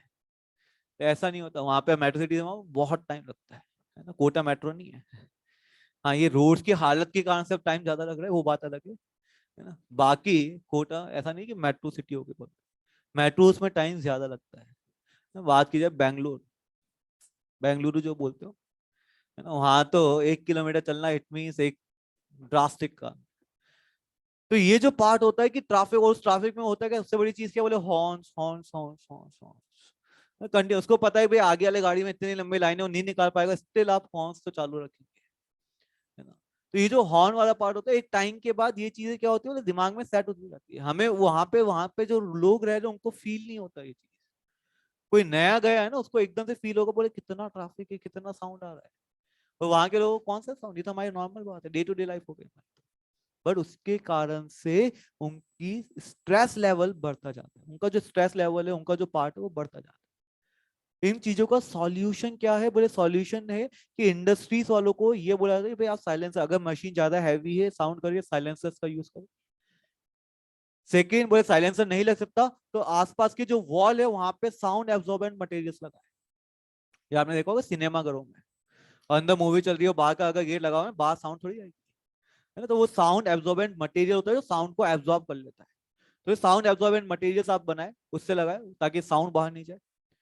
और थर्ड सबसे बेस्ट चीज होती है कि ग्रीन मफलर स्कीम लॉन्च की गई। ग्रीन मफलर स्कीम क्या होता है, बोले कुछ ऐसे पेड़ है जो साउंड को एब्जॉर्ब कर लेते हैं, जैसे कि हम बात करें अशोक, नीम है ना। तो ये जो पेड़ होते हैं ये क्या करते हैं, बोले साउंड एब्जॉर्ब करते हैं। तो बोले ये रोड्स के साइड में जो जगह है ना उसमें क्या होगा, बोले नीम होगा अशोक होगा। इंडस्ट्रीज के आसपास नीम अशोक होगा, उससे क्या होगा, बोले दो फायदे मिलेंगे, एक एयर पॉल्यूशन भी कम होगा, साउंड पॉल्यूशन भी कम। तो इसे बोला गया ग्रीन मफलर स्कीम, और ये लागू की गई। बोले हाईवेज की साइड में अगर आप देखेंगे तो वहां पे ये पेड़ उगाए जाते हैं। इंडस्ट्रीज के लिए प्रबंध किया जाता है उनको कि आसपास आप थोड़ी बहुत पेड़ रखें, नेचर भी सुधरेगा और साथ ही साथ वहां पे साउंड भी है। तो ये एक साउंड पॉल्यूशन वाला पार्ट आपको दे रखा है मॉड्यूल में, नेक्स्ट पेज पे आप देखें है ना। अगर आप मॉड्यूल में देखेंगे तो वहां पे आपको क्या दे रखा है, साउंड पॉल्यूशन। क्लियर, तो वहां पे देखिए वहां पे आपको दे रखा है साउंड पॉल्यूशन में कि increase in the noise in the atmosphere is called sound pollution, मिला है ना। Unwanted unpleasant sound, industries, transportation, television, loud speaker, jet planes, ये सब सोर्सेस है। बेल में डेसिबल में मेजर करते हो है ना, अबाउ 80 डेसिबल अगर कोई साउंड आ रही है तो वो नॉइज पॉल्यूशन में काउंट की जाएगी। इंडिया में एयर आया था 1981 में है ना, एयर एक्ट, उसको मॉडिफाई अमेंडमेंट किया गया 1987 में to include noise as a pollution. ठीक है, फिर यहाँ पे अगर हम बात करें तो यहाँ पे थर्ड लाइन जो दे रखी है extremely high sound level that is 150 decibel और मोर may damage the eardrum thus permanently impairing the hearing ability है ना। भाई 150 डेसिबल से ऊपर की अचानक कोई साउंड आएगी कान के पर्दे फट जाएंगे, सुनाई देना बंद हो जाएगा। But chronic exposure to lower noise level may induce sleeplessness, increase heartbeat, altered breathing, thus considerably stressing the humans। वो चीज भी क्या है, स्ट्रेस बनानी। फिर नोट के अंदर सॉल्यूशन दिया है, reduction noise in our industries can be affected by use of sound absorb material और by muffling the noise. Muffling मतलब साइलेंसर्स लाइक ग्रीन मफलर्स है ना, या तो आप साइलेंसर लगाए या फिर green muffler scheme. Green muffler scheme क्या थी उसके नीचे दे रखा है, tree such as neem and ashok absorb the sound to a great extent along the road side. तो ये प्लांटेशन किए गए ताकि साउंड भी एब्जॉर्ब होगी, एयर भी सुधरेगी, एयर पॉल्यूशन भी वहां पे क्या हो जाएगा, रिड्यूस। उसके बाद आपको ये पैराग्राफ दे रखा है, मतलब बॉक्स दे रखा है, वो याद रखने की जरूरत नहीं है ना।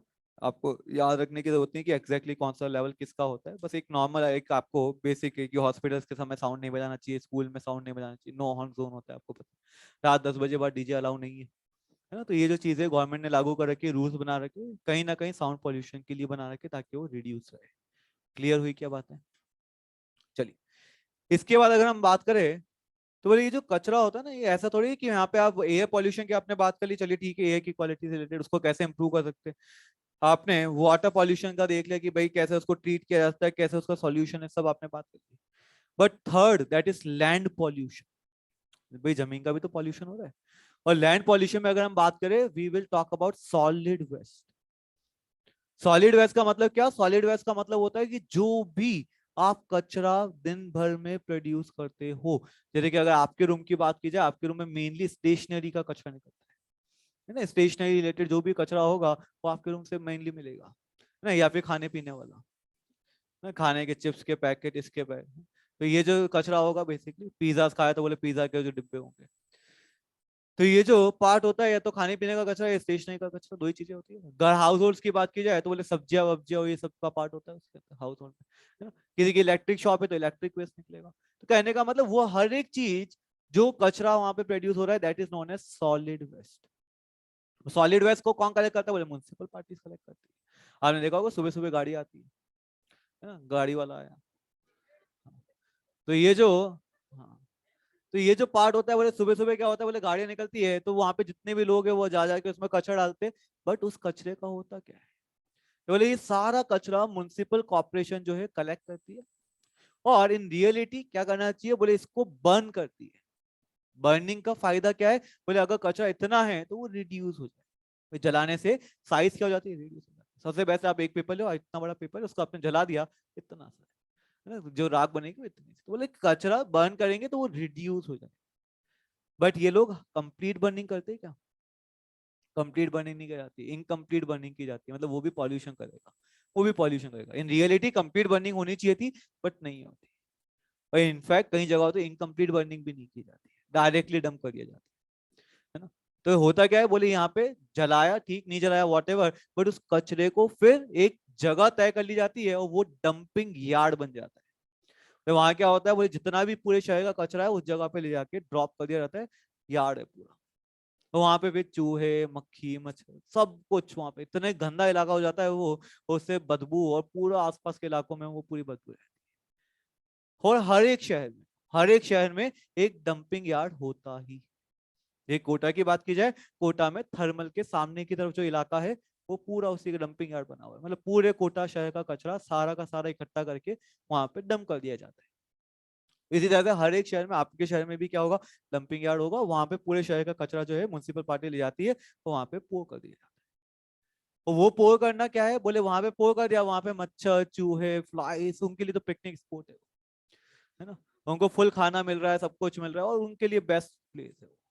तो वो उनके लिए ब्रीडिंग ग्राउंड और सब कुछ वो बन जाता है। तो वो एक कहीं ना कहीं लैंड पॉल्यूशन करता है, कहीं ना कहीं वो डेंजरस है, वो लैंड पॉल्यूशन। तो फिर इसका सॉल्यूशन क्या था? तो स्टार्टिंग में सॉल्यूशन देखा गया कि आप क्या करें, बोले आप वहां पे एक गड्ढा खोदें। सैनिटरी लैंडफिल बोला गया। सैनिटरी लैंडफिल में क्या बोला कि बोले आप यहाँ पे एक होल करें बड़ा सा, और वो कचरा डायरेक्ट रोड पे, मतलब वहां पे जगह पे ना करके उस खड्डे में डाल। उस खड्डे को किससे बंद कर दे? मिट्टी डाल दे। उस खड्डे के ऊपर क्या डाल दीजिए? मिट्टी डाल दीजिए। उससे क्या होगा, बोले उससे नेचर जो है उसको धीरे धीरे धीरे धीरे डिकम्पोज कर देगी, और वो जो है रिसोर्स पे कन्वर्ट हो जाए। इस मेथड को बोला गया सैनिटरी लैंडफिल्स। प्रॉब्लम क्या हुई, बोले एक दिन में जितना कचरा प्रोड्यूस होता है, उस कचरे के लिए जितना बड़ा खड्डा खोदना पड़ेगा उसके लिए 3-4 दिन लग जाए।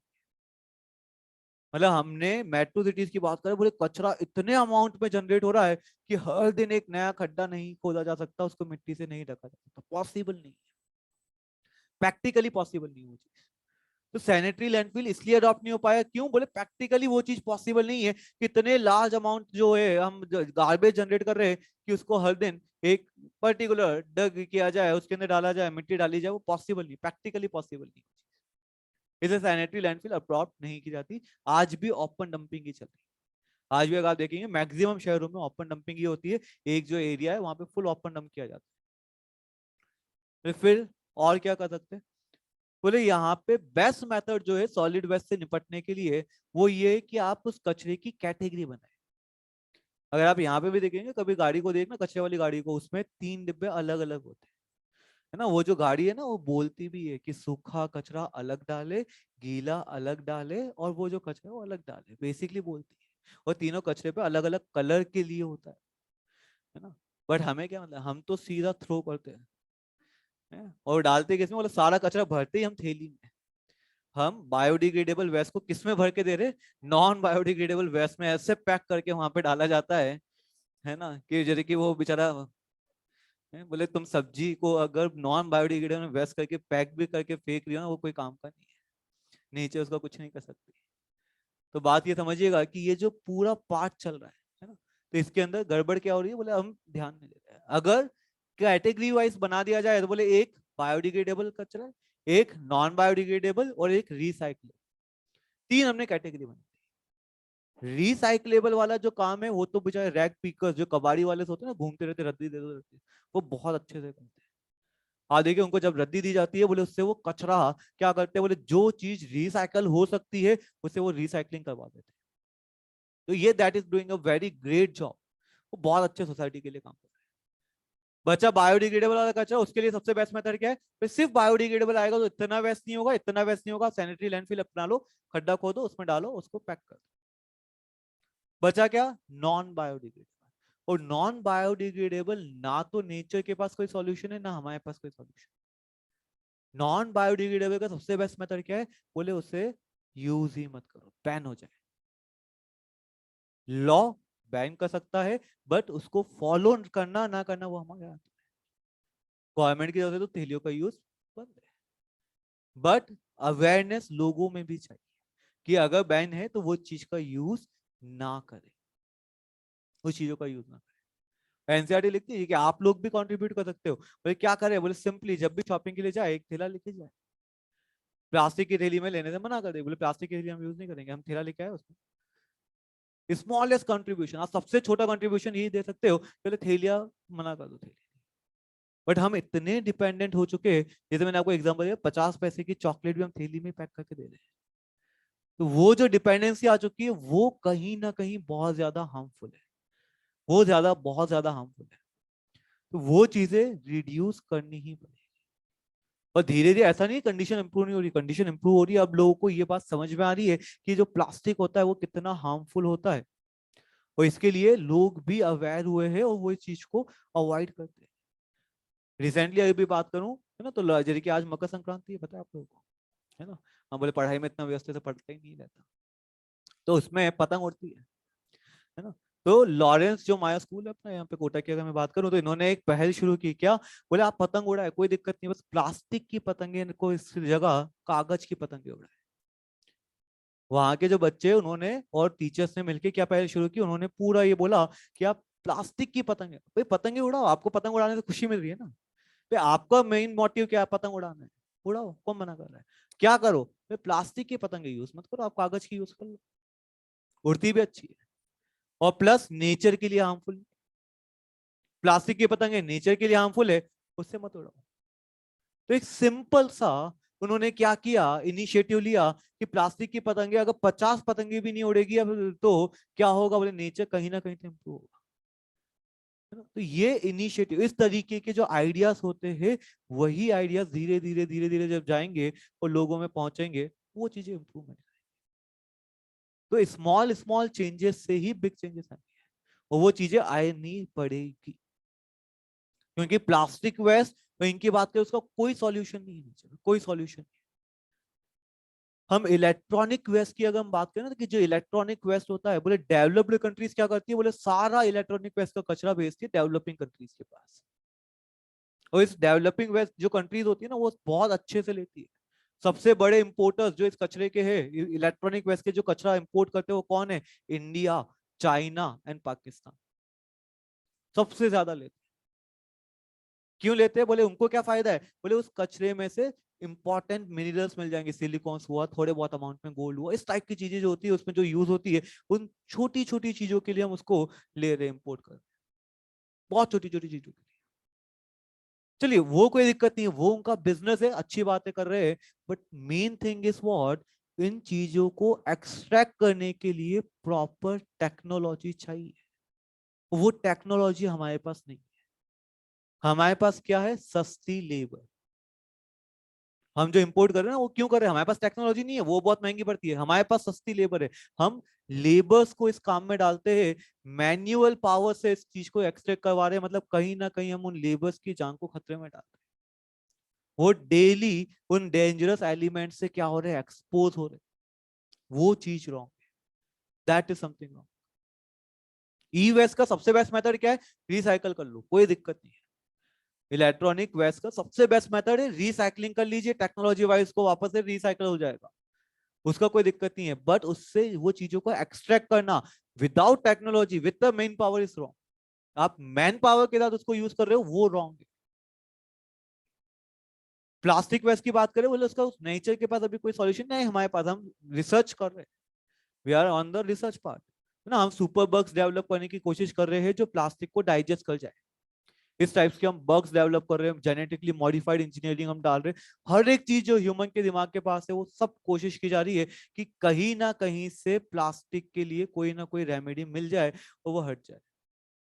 बट अभी तक हमारे पास इसका कोई परमानेंट सॉल्यूशन नहीं है ना? एक सॉल्यूशन, सॉल्यूशन तो क्या कहे, मतलब एक तरह से एक ही टेक्नोलॉजी उन्होंने भी की थी, आरवी कॉलेज ऑफ इंजीनियरिंग के साथ मिलकर अहमद खान साहब थे।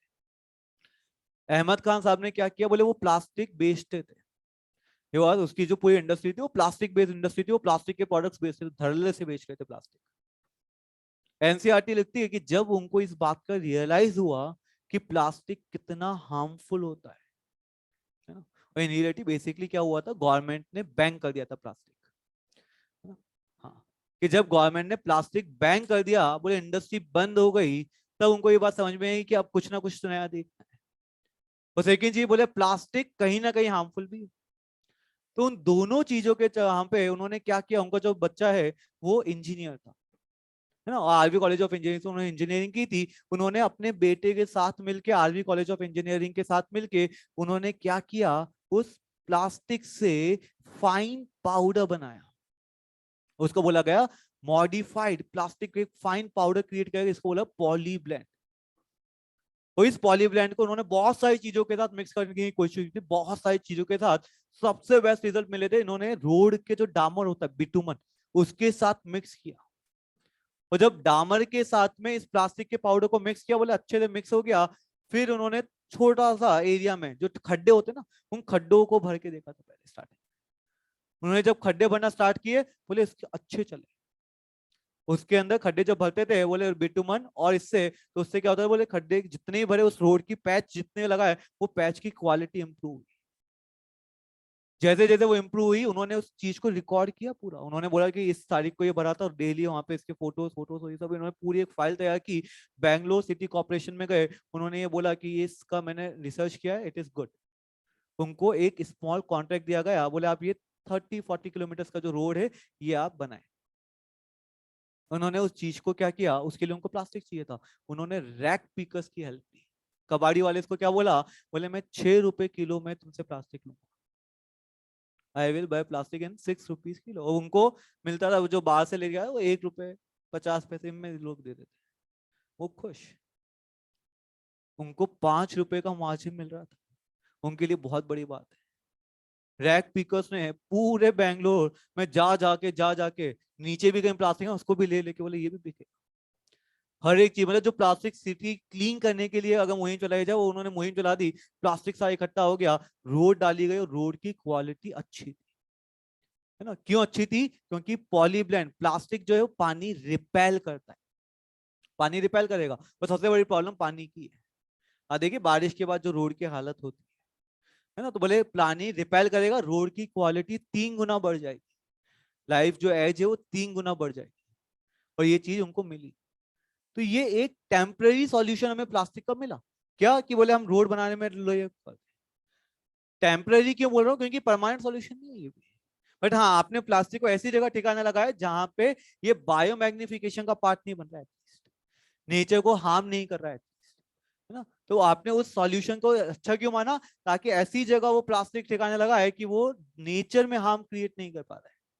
That is one of the good solutions. तो ये प्लास्टिक वेस्ट के लिए एक रेमेडी थी और अच्छी रेमेडी है, इसे यूज किया जा रहा है अभी भी काफी जो है, इसको यूज कर रहे हैं, उन्होंने अपने नाम के पैटर्न से ले रखी है और बिल्कुल इसको यूज कर रहे हैं वो इस चीज को, और अच्छे से उसको रिजल्ट भी मिल रहे हैं। तो ये इस तरीके के सॉल्यूशन जरूरी होते हैं नेचर को प्रोटेक्ट करने के लिए नेचर में। तो ये जो सारी चीजें होती है, ऐसा नहीं है कि पॉल्यूशन सिर्फ लैंड पे अगर हम बात करेंगे तो हाउस होल्ड से हो रहा है या प्लास्टिक से हो रहा है या इंडस्ट्रीज कर रही है, ऐसा नहीं है। लैंड पे बहुत तरीके के केमिकल है। सिंपली अगर मैं बात करूं, रेडियो एक्टिव आपने सुना होगा, पता है रेडियो एक्टिव मटेरियल्स होते हैं, यूरेनियम और ये सारे, है ना। न्यूक्लियर बॉम्ब सुना होगा, भाई जिसके बाद न्यूक्लियर बॉम्ब होता है वो अपने आप को बहुत बहुत राज आया, है ना। जब भी वार की कंडीशन आती है बोले न्यूक्लियर बॉम्ब यूज कर लिया जाएगा, खत्म हो जाएगा। और यूज की भी, नागासाकी में देखो, हिरोशिमा वाला इंसिडेंट देखे आप, है ना। हिरोशिमा के अंदर जो बॉम्ब गिराया था, आज भी वहां पे म्यूटेशंस की इतनी वेव जाती है। मतलब कहीं ना कहीं वो जो रेडियो एक्टिविटी है वो बहुत डेंजरस है। क्यों डेंजरस है ये रेडियो एक्टिविटी? म्यूटेशंस करती है। हमारा जो डीएनए होता है ना, उसके अंदर इतने म्यूटेशंस ले आती है, कैंसर्स कर देती है, कि रेडियो एक्टिविटी अगर कोई मटेरियल है जहां से रेडिएशन आ रही है, वो रेडिएशन बहुत हार्मफुल है, बहुत ज्यादा हार्मफुल है। इसलिए उनको बहुत अलर्टली यूज करना। जब फर्स्ट टाइम ह्यूमन इससे एक्सपोज हुआ था रेडियो एक्टिविटी, तो उसको लगा था भाई उसको खजाना मिल गया। क्यों? बोले अनलिमिटेड सोर्स ऑफ एनर्जी, कभी खत्म नहीं होगा। मतलब अगर इतना सा यूरेनियम है, उससे भी जो एनर्जी है वो इतनी यील्ड हो रही है कि उससे आप एज अ अनलिमिटेड सोर्स आप मान सकते हो। बोले कभी खत्म ही नहीं होगी इतनी एनर्जी। तो ह्यूमन बहुत खुश हुआ था, उससे लगा कि हमें एक ऐसा सॉल्यूशन मिल गया है जिससे हम एनवायरनमेंट को डैमेज किए बिना लाइफ टाइम की इलेक्ट्रिसिटी बना सकते हैं। बट बहुत ही जल्दी हकीकत भी सामने आई कि भाई ये इतना इजी चीज नहीं है। इसके जो हार्म है वो अभी तक जो हमने हार्म पड़े उससे तो बहुत गुना ज्यादा है। और इंसिडेंट्स हुए थे ना, चेरोबिल आइलैंड के अंदर जहाँ पे हो रहा था, बोले लीकेज हो गया। 3 माइल आइलैंड में जहाँ पे हो रहा था, बोले वहां पे लीकेज हुआ, और लीकेज हुआ आसपास का पूरा एरिया में इतनी रेडिएशन फैल गई कि वहां पे रहना मुश्किल, सर्वाइवल ही नहीं था, पूरा डैमेज हो गया। तो ह्यूमन को एक बात तो समझ में आ गई कि रेडियो एक्टिव मटेरियल से डील करना इतना इजी नहीं है, बिकॉज अगर लीकेज हुआ तो वो पूरा एरिया गया, पहली चीज। और सेकेंड चीज, बोले इससे भी तो वेस्ट बनेगा, उस वेस्ट का क्या करें, फेंक भी नहीं सकते, रेडियो एक्टिव रेडिएशन निकल रही है। फिर बोले उससे क्या सॉल्यूशन है? उसका बेस्ट सॉल्यूशन क्या होता है? बोले उसे एक पूरा प्री ट्रीटमेंट दिया जाता है। तो प्री ट्रीटमेंट देने के बाद जब उसकी रेडियो बिल्कुल कम कर दी जाती है, उसको एक बॉक्स में शील्डेड गार्ड में डाला जाता है, और शील्डेड गार्ड ऐसा होता है कि उससे रेडिएशन बाहर नहीं निकले। आफ्टर दैट इस बॉक्स को 500 टू 600 मीटर डीप अर्थ में क्या किया जाता है? बरी किया जाता है। प्री ट्रीटमेंट किया, रेड्यूस हुआ, फिर बॉक्स में डाला जिससे रेडिएशन बाहर नहीं निकले, उसको भी आधा किलोमीटर नीचे जमीन में दफनाया गया। स्टिल बहुत सारे लोग इसका विरोध कर रहे हैं ना, बहुत लोग इसका अपोज कर रहे हैं। क्यों अपोज कर रहे हैं? बोले वो उनका कहना है कि भाई फ्यूचर में क्या हो किसको पता। आज तो तुम बोल रहे हो कि यहाँ पे कोई नहीं है, तुमने दफना दिया 500 मीटर दूर, कल को यहाँ पे कॉलोनाइजेशन हुआ, कॉलोनीज बनी, उन्होंने कुछ ड्रिल किया और ये एक्सपोज हो गया, वहां पे रेडियो एक्टिविटी लीक हो गई, कौन जिम्मेदार होगा? आज तो तुम पहाड़ों में दफना रहे हो, कल ये पहाड़ हो या नहीं हो किसको पता। सक्सेशन में पड़ा हमने चीज। तो वो चीज इसलिए फ्यूचर जनरेशन का सोच के बहुत सारे लोग इस मेथड को अपोज करते हैं। बट अभी हाल फिलहाल हमारे पास इससे बेटर कोई सॉल्यूशन नहीं है रेडियो एक्टिव के लिए। तो हाल फिलहाल तो अभी यही चल रहा है। हाँ, इन फ्यूचर अगर कोई टेक्नोलॉजीज डेवलप होती है जो इस रेडियो एक्टिव वेस्ट को और बेहतर तरीके से हैंडल कर सकती है, तो we will go for that, हम उसके लिए जाएंगे। बट ऑब्वियसली, बट अभी हाल फिलहाल जो सिचुएशन है उसके अंदर हमारे पास इससे बेटर मेथड नहीं होता। तो ये जो सॉलिड वेस्ट है इसका बेस्ट मेथड क्या है? बोले 3 कैटेगरीज बना लो, बायोडिग्रेडेबल नेचर संभाल लेगी, रिसाइक्लेबल आप संभाल लो रिसाइकल कर लो, और नॉन बायोडिग्रेडेबल का बेस्ट मेथड ही क्या है? बोले बैन कर दो। साथ ही साथ अवेयरनेस पैदा करो। भाई गवर्नमेंट बैन करती है बहुत सारी चीजों का, हेलमेट लगाना कंपलसरी है, कितने लोग लगाते हैं? है ना, बहुत कम लोग लगाते हैं। है ना, दिखता है ना पुलिस वाले खड़े, बोले घुमा लेंगे, कहीं और से चलते हैं। तो वो चीज ऐसा नहीं है, वो बेसिकली लॉ क्यों बना है, आप ही के लिए तो बना है। भाई आप हेलमेट लगाओगे तो उस पुलिस वाले का थोड़ी घर बचा, आप ही का बचेगा, है ना। अगर आप गिरे, आपका एक्सीडेंट हुआ, इन केस आपको हेड इंजरी नहीं हुई, आप बच गए, आपकी लाइफ बच गई, तो उस पुलिस वाले को क्या मिला, सेव तो आप हुए हो, है ना। तो प्रोटेक्शन आपकी हो रही है, बेस आपका है, बट फिर भी क्या है, बोले नहीं लगाना है। जब तक एक्सीडेंट्स नहीं होते, इंसिडेंट्स नहीं होते, तब तक समझ में नहीं आता, सीधी सी बात ये है ना। कुछ चीजें होती है ना, बोले यहाँ पे गड्ढा, बेटा मत जा, जब तक उस गड्ढे में गिरेंगे नहीं समझ में नहीं आएगा, है ना। और ये तो बचपन से होता है। मम्मी ने बोला था, बोले दूध की तपेली गर्म में टच मत करना, हम पहले जाके उस चीज को छूते हैं, और जब लगता है कि हाँ जले है, अगली बार से समझ के छुएंगे। पर स्टार्टिंग में एक बार तो जब तक उस गर्म चीज को फील नहीं करोगे तब तक नहीं सुधरोगे, है ना। तो कुछ चीजें तो गिर के ही सीखी जाती है ना। बट ऐसे इंसिडेंट से बचना ही चाहिए, बोले जहाँ पे लग रहा है ना कि दूसरों को देख के ही सीख जाओ, वो बेटर होता है।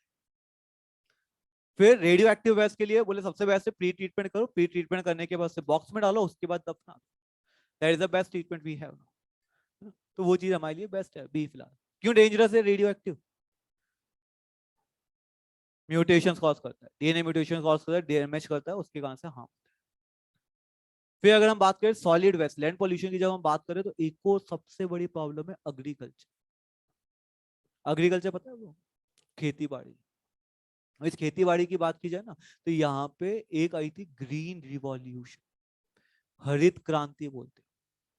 और इस हरित क्रांति में क्या हुआ, एक रिवॉल्यूशन अच्छा था, सब कुछ बेस्ट था, बस लोगों को अवेयर गलत तरीके से किया गया।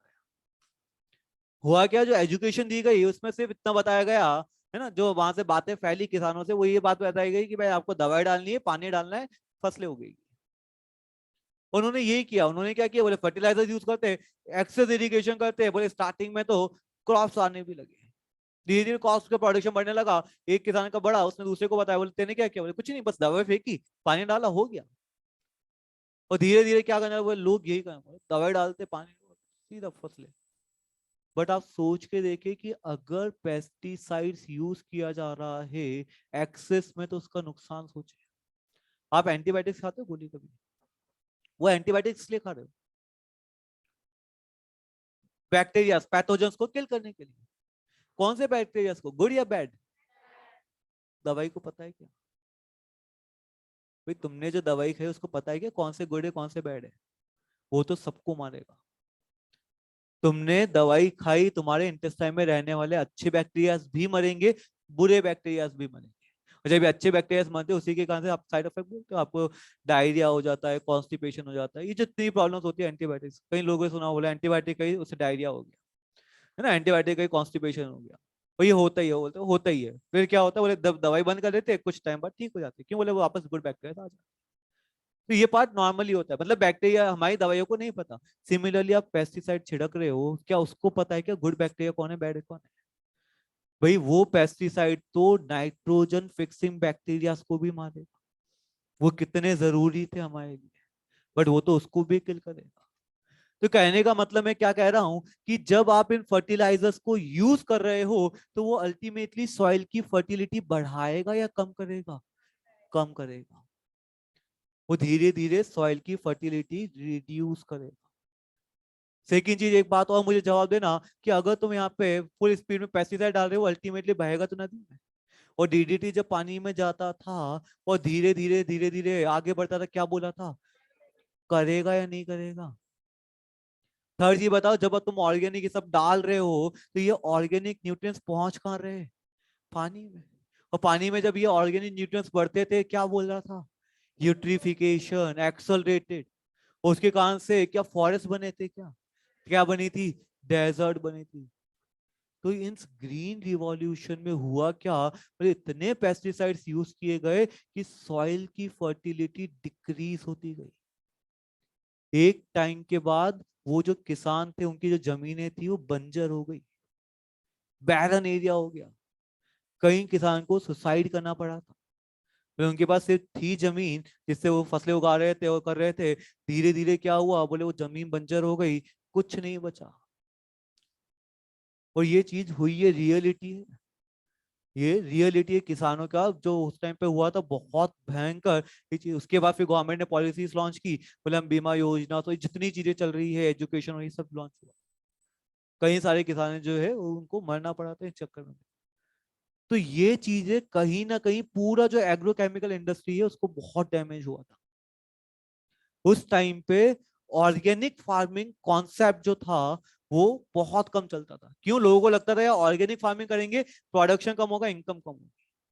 उनके दिमाग में सिंपल था कि अगर हम ये लेंगे ऑर्गेनिक, बोले उससे फसलें सब बहुत कम होती है, बहुत कम होती है, बोले पैसा बिकते मिलते ही नहीं। उस टाइम पे zero waste procedure concept launch किया था और बहुत अच्छे से चलाया था रमेश चंद्र राघव साहब। किसान है ये, नॉर्मल एक हरियाणा के बहुत सिंपल किसान है। बट उन्होंने क्या किया, बोले वो ऑर्गेनिक फार्मिंग करते थे और जीरो वेस्ट प्रोसीजर यूज करते थे। कैसे यूज करते थे? बोले उन्होंने क्या किया, उनके पास एक एग्रीकल्चर लैंड थी, उस पर उन्होंने क्रॉप लगाए। उनको लगाया मेरे को फर्टिलाइजर्स चाहिए, कि नेचुरल फर्टिलाइजर्स कहाँ से मिल सकते हैं? बोले कैटल काउ डंग से मिल सकते हैं। उन्होंने गाय पाल ली। जब उन्होंने गाय पाल ली, बोले गाय काउ डंग निकालती थी, वो उसका वेस्ट था, गाय का वेस्ट था, बट उसको यूज करके वो क्या बनाते थे? फर्टिलाइजर्स बनाते थे, कंपोस्ट बनाते थे। फर्टिलाइजर्स यूज करते थे, नेचुरल फर्टिलाइजर्स यूज करते थे खेतों में। कंपोस्ट बायोगैस जो बनी उससे एनर्जी अपना पूरे करते थे। गाय को क्या चाहिए? बोले खाना चाहिए, बोले क्रॉप का जो वेस्ट बनता था उससे भी कंपोजिटिंग करते थे, एनर्जी मिलती थी, साथ ही साथ उसके लिए खाना हो जाता था, फॉडर हो जाता था गाय। मतलब गाय का वेस्ट इधर यूज हो गया, इसका वेस्ट इधर यूज। सेकेंड, बोले गाय दूध भी दे रही है, एक सोर्स ऑफ इनकम यहाँ से बन रहा है। फिर उन्होंने क्या किया? फ्लावर्स लगाए। एक एरिया, छोटा सा एरिया में क्या लगा दिए? फ्लावर्स। जब फ्लावर्स लगाए, बोले इसका पॉलिनेशन करवाना है। बोले क्या करे? बोले बीज होती है, फिर बी कीपिंग कर ली। अब बी कीपिंग कर ली तो बीज को क्या मिलता? बोले वहां से नेक्टर मिलता रहता, पॉलिनेशन होता रहता। मतलब ये उधर फायदा कर रही थी, इसका फायदा इधर मिल रहा। इनको हनी मिलने लगा, हनी मिलने लगा, वहां से एक नई इनकम आई। फ्लावर्स, ऑर्नामेंटल फ्लावर्स थे, बोले उसका। और ये दोनों चीजें एक दूसरे को मेंटेन कर रही थी, कोई अलग से खर्चा नहीं करना था। बी फ्लावर्स को मेंटेन कर रही थी, फ्लावर्स इसको मेंटेन कर रहे थे, दोनों एक दूसरे को मेंटेन कर रहे थे, कोई खर्चे की जरूरत नहीं है। उन्होंने साथ में पीसी कल्चर कर लिया, मछलियां पालना, है ना, छोटी छोटी। तो ये उन्होंने बोला कि एक का वेस्ट दूसरे के लिए यूज होगा, दूसरे का वेस्ट इधर यूज होगा, पूरा रिसाइकलिंग प्रोसेस चलता रहेगा, एनर्जी करने की जरूरत ही नहीं है, और प्लस पैसा अलग आएगा। और ये चीज जब उन्होंने लोगों को बताई, सिखाई, समझाई, बहुत सारे लोग इन चीजों से जुड़ते गए और एक पूरा क्लब डेवलप कर लिया। उन्होंने पूरा एक क्लब डेवलप कर लिया। आप सोचे, अगर आप एक किसान की स्टोरी एनसीईआरटी जैसी बुक में पढ़ रहे हैं, इसका मतलब कितना बड़ा कंट्रीब्यूशन था। और ऐसा नहीं है कि सिर्फ educated person, as a normal किसान भी उन्होंने क्या किया? अपने नॉलेज एक्सपीरियंस को यूज किया, है ना? तो ऐसा नहीं होता कि सिर्फ एजुकेटेड पर्सन, हर एक आदमी अगर वो चाहे तो वो चीज को हासिल कर सकता है। बेस्ट एग्जांपल है ये, one of the best examples में आते हैं। तो ये चीजें होती है और जरूरी है, ये चीजें बहुत जरूरी है नेचर में। क्योंकि अगर आप फर्टिलाइजर्स, पेस्टिसाइड्स, ये चीजें यूज करोगे तो तीन तीन प्रॉब्लम्स मैं आपको बता चुका हूँ। पहली प्रॉब्लम क्या थी? गुड बैक्टीरिया मर रहे थे तो फर्टिलिटी बढ़ रही थी या डिक्रीज हो रही थी? मतलब वो एरिया फर्टाइल रहेगा, बैरन हो जाएगा। सेकेंड, बायोमैग्निफिकेशन होगा या नहीं होगा? थर्ड, वहां पे क्या यूट्रिफिकेशन होगा नहीं होगा? और इन सबसे क्या डेजर्ट बनेगी या फॉरेस्ट बनेगा? वो ये जो डेजर्टिफिकेशन हो रहा है, one of the biggest problem है।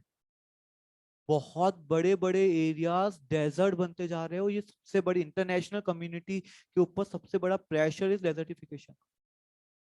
और सेकंड, जब आप पानी एक्सेस में देते हो, एक्सेस इरिगेशन करते हो, तो वहां भी प्रॉब्लम है। एक्सेस इरिगेशन के कारण से क्या होता था कि याद करिए, सॉइल की सैलिनिटी बढ़ती थी या कम होती थी? बढ़ती थी। आपने बोला भाई पानी इकट्ठा हो गया तो नीचे के जो मिनरल्स थे वो कहाँ गए? ऊपर। पानी तो उड़ गया बट क्या रह गए? मिनरल्स। तो सैलिनिटी बढ़ी या कम हुई? क्या वहां पे पूरा प्लांट ग्रो करेगा नहीं करेगा? और ये दो सबसे बड़ी प्रॉब्लम है जो ग्रीन रिवॉल्यूशन के टाइम देखने को मिली थी। ये जो ग्रीन रिवॉल्यूशन मैं नहीं कह रहा हूँ, एनसीईआरटी कहती है, that is done by the NCERT. NCERT ने क्लियर लिखा in the wake of green revolution, और लास्ट में वापस लिखती है कि ग्रीन रिवॉल्यूशन की सबसे बड़ी प्रॉब्लम डेजर्टिफिकेशन हुआ था, और साथ ही साथ वहां पे क्या हुआ था? इरिगेशन, एक्सेस इरिगेशन के कारण से वाटर लॉगिंग प्रॉब्लम हुई थी, है ना? तो ऐसा नहीं है कि रिसोर्सेस है तो वहां पे पॉल्यूशन नहीं है, रिसोर्सेस का इम्प्रॉपर यूज भी किस में आता है? पॉल्यूशन में आता है। ध्यान रखना, रिसोर्सेस का इम्प्रॉपर यूज भी क्या कहलाता है, पॉल्यूशन। यहां तक की बातों में कोई डाउट क्लियर हुई? एनसीईआरटी खोले।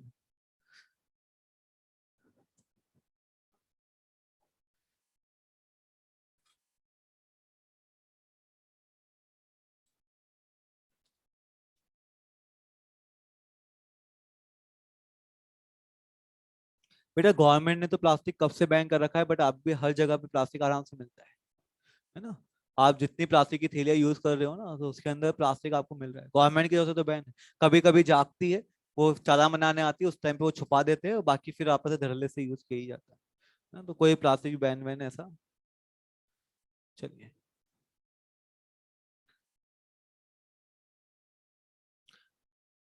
तो एनसीईआरटी खोले। एनसीईआरटी में अगर हम बात करेंगे, तो यहाँ पे अगर आप देखें, सॉलिड वेस्ट पे आएंगे। एनसीईआरटी में सॉलिड वेस्ट पे आएंगे। सॉलिड वेस्ट पे जब आप आएंगे, तो वहां पे लिखा हुआ है solid waste refer to everything that goes out in trash. मिल गया। फोर्थ लाइन में आपको दे रखा है burning reduce the volume. Fourth या फिफ्थ लाइन में दे रखा है burning reduce the volume, but method हम क्या यूज कर रहे हैं, ओपन डंप, है ना। सिक्स लाइन में दे रखा है ओपन डंपिंग। फिर नेक्स्ट लाइन में sanitary landfill, sanitary landfill. But sanitary landfill की प्रॉब्लम क्या है, तो उस पैराग्राफ की लास्ट फोर्थ लाइन देखिए, garbage generation has increased so much. Garbage generation has increased so much, है ना। बहुत ज्यादा गार्बेज जनरेशन बन रहा है, और साथ ही साथ अगर आपने जमीन में दफनाया और कोई केमिकल रिलीज हो गया, तो वो भी एक प्रॉब्लम है, danger of seepage of chemicals. Next paragraph में तो फिर मेथड क्या है, बोले ऑल वेस्ट को तीन टाइप्स की कैटेगरी बना लो। जितने भी वेस्ट उसकी तीन टाइप की कैटेगरी बना लो, biodegradable, recyclable, non biodegradable. Biodegradable को कौन संभाल लेगा, बैक्टीरिया, नेचर। रिसाइकल आप संभाल लो, रिसाइकल कर लो, बट नॉन बायोडिग्रेडेबल का मेथड क्या है, बैन कर दो। वही पैराग्राफ में समझाया, उसके लास्ट लाइन आप समझेंगे तो आपको मिल जाएगा, we can do out bit by carrying the cloth और other natural fibre carry bags when we go shopping and by refusing the polythene bag. इतना सा चाह रही है एनसीईआरटी। और उससे पहले वाले पैराग्राफ में बताती है हम प्लास्टिक के ऊपर कितना डिपेंड है। बोले एक फूड पैकेट आप देखो प्लास्टिक का, हर एक चीज यहाँ पे यूज होता है। उसने बोला फूड पैकेट्स के अंदर या बिस्किट के पैकेट के अंदर। मैं तो बोल रहा हूँ बिस्किट का पैकेट भी 5 रुपए का, आप तो 50 पैसे की चॉकलेट भी देखोगे उसको भी प्लास्टिक में पैक किया हमने, है ना। तो हर एक चीज में आप कहीं ना कहीं प्लास्टिक के ऊपर डिपेंडेंसी। हॉस्पिटल जनरेशन का बेस्ट मेथड क्या था, इंसिनरेशन। वही लिखा हुआ है देखिए एनसीईआरटी ने, हॉस्पिटल जनरेट, है ना, इंसिनरेशन मेथड है बेस्ट। इलेक्ट्रॉनिक वेस्ट का बेस्ट मेथड क्या है, रिसाइकलिंग, है ना। बट उससे पहले अगर बात करूं तो डेवलपिंग कंट्रीज के पास आ रहा था क्या, है ना। डेवलपिंग कंट्रीज में आ रहा था, कौन सी डेवलपिंग कंट्रीज में, इंडिया, चाइना, पाकिस्तान। एनसीईआरटी ने लिखी है ना, फोर्थ लाइन में देखिए, चाइना, इंडिया, पाकिस्तान उसको ले रही है ना। और वी हैव नॉट, हमारे पास टेक्नोलॉजी नहीं है, हमारे पास मैन्युअल पावर है। लास्ट थर्ड लाइन में देखा मैन्युअल पार्टिसिपेशन है, हमारे पास लेबर सस्ती है, मैन्युअल पार्टिसिपेशन करते हैं। और लास्ट में ये दे रखा है, recycling is the only solution for the treatment of e waste. मिल गया क्या, रिसाइकलिंग की बेस्ट मेथड है इसके लिए। फिर कैश रेमेडी दे रखी है प्लास्टिक वेस्ट की, अहमद खान साहब का नाम मिल गया, थर्ड लाइन में अहमद खान साहब। फिफ्थ लाइन में पॉली ब्लेंड मिल जाएगा ना। पॉली ब्लेंड में आपको दे रखा है रिसाइकल्ड मॉडिफाइड प्लास्टिक, है ना। और इसको किससे मिक्स किया गया, बीटूमन के साथ, है ना, बीटूमन के साथ। RV college of engineering, water repellent properties. जब बॉलीब्लैंड और बीटूमन को मिक्स किया तो रोड की वाटर रिपेलेंट प्रॉपर्टीज बढ़ गई। मिल गया क्या, है ना। Increase a road life by a factor of 3। Road life बढ़ी है बाय द फैक्टर ऑफ 3। फिर आपको रैक पिकर्स की बात की है कि उनको 40 पैसा का मिलता था, वो 6 रुपए में किलो में खरीदने लगे, वो सारी बातें लिखी हुई वहां पे। फिर एग्रोकेमिकल में देखे, wake of green revolution, inorganic fertilizers, pesticides enhance the crop production, but they are toxic to non-target organism also. They are toxic to non-target organisms also. और उसका रिजल्ट क्या होगा, बायोमैग्निफिकेशन एंड यूट्रिफिकेशन।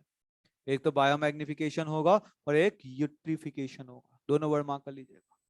फिर organic farming की case study आपको दे रखी है, एक साइक्लिक जीरो वेस्ट प्रोसीजर है, maximum utilisation of resources, Ramesh Chandra Dagar साहब, फोर्थ लाइन में नाम है। फिफ्थ लाइन में देखिए, bee keeping, dairy management, water harvesting, composting, agriculture, सब कुछ उन्होंने एक में डाल दिया, है ना। Radioactive waste, nuclear energy जब आई थी, नॉन पॉल्यूटिंग वे लगा था हमें generating the electricity, non polluting way generating. But हमें बहुत जल्दी रियलाइज हुआ two very serious inherent problem, पहला एक्सीडेंटल लीकेज, एक्सीडेंटल लीकेज है ना। Second safe disposable of radioactive waste. क्यों डेंजरस है? सेकंड लाइन में देखिए mutation at a very high rate.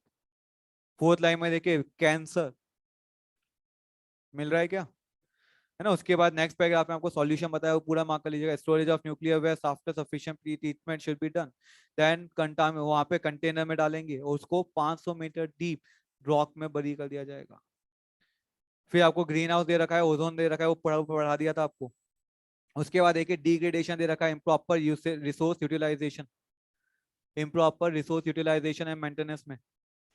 Soil erosion and desertification सबसे बड़ी प्रॉब्लम है ना भाई। टॉप सॉइल बनने में हजारों साल लगते हैं, पर उसको हमें गंवाने में बहुत कम टाइम लगेगा, है ना। तो ये सॉइल इरोजन और डेजर्टिफिकेशन सबसे बड़ी प्रॉब्लम है, इंटरनेशनल लेवल की प्रॉब्लम है। और second water logging and soil salinity, water logging and soil salinity है। क्लियर है क्या बात यहाँ तक? है ना। तो ये इम्प्रॉपर रिसोर्स यूटिलाइजेशन के कारण से जो पॉल्यूशन हो रहा है उसकी बात कर रहा है। डिफॉरेस्टेशन जो आपको दे रखा है ना, इसको हमने बायोडाइवर्सिटी मॉड्यूल के अकॉर्डिंग हम इसको बायोडाइवर्सिटी वाले पार्ट में कवर करते हैं ना। ये वाला पार्ट जो है हम बायोडाइवर्सिटी में कवर करते हैं। एक बार आप मॉड्यूल भी खोल लें। मॉड्यूल में आप स्पेशल पॉइंट पे जब आप आओगे, मॉड्यूल में जब आप स्पेशल पॉइंट पे आओगे पेज नंबर 53 पे, है ना, और 53 पे आएंगे तो पॉइंट नंबर 3 मार्क करना, मिथाइल आइसोसाइनेट। जो भोपाल गैस ट्रेजेडी हुई थी ना, उसमें जो गैस रिलीज हुई थी वो मिथाइल आइसोसाइनेट थी। फिर ये जो आपको दे रखा है न्यूमोकोकोसिस, एंथ्रोकोसिस और ये सब ऑक्यूपेशनल रेस्पिरेटरी डिसऑर्डर्स, है ना। दस्त के कारण से जो लंग्स खराब होते हैं उसके अंदर ये बीमारियां होती है ना। उसके अंदर बीमारी सारी याद रखने की जरूरत नहीं है, आपको याद रखने की जरूरत नहीं, सिर्फ एक बार रीड आउट कर लीजिएगा कि कौन कौन से डिसऑर्डर्स है ना। इसको याद नहीं करना, रिलैक्स रहे, याद नहीं करना, बस एक बार रीड जरूर करना है ना। रीडिंग जरूर पार्ट है। सिक्स्थ स्टोन लेप्रेसी बताया था क्या? लियो बेबी सिंड्रोम जो होता है वो मार्क करिएगा, हाई अमाउंट ऑफ नाइट्रेट्स के कारण से होता है, हाई अमाउंट ऑफ नाइट्रेट्स के कारण से होता है। पॉइंट नंबर 10 में देखिए फ्लोराइड्स जो होते हैं ना, अगर वो बढ़ जाएंगे तो कैल्सिफिकेशन ऑफ टीथ अफेक्ट होगा।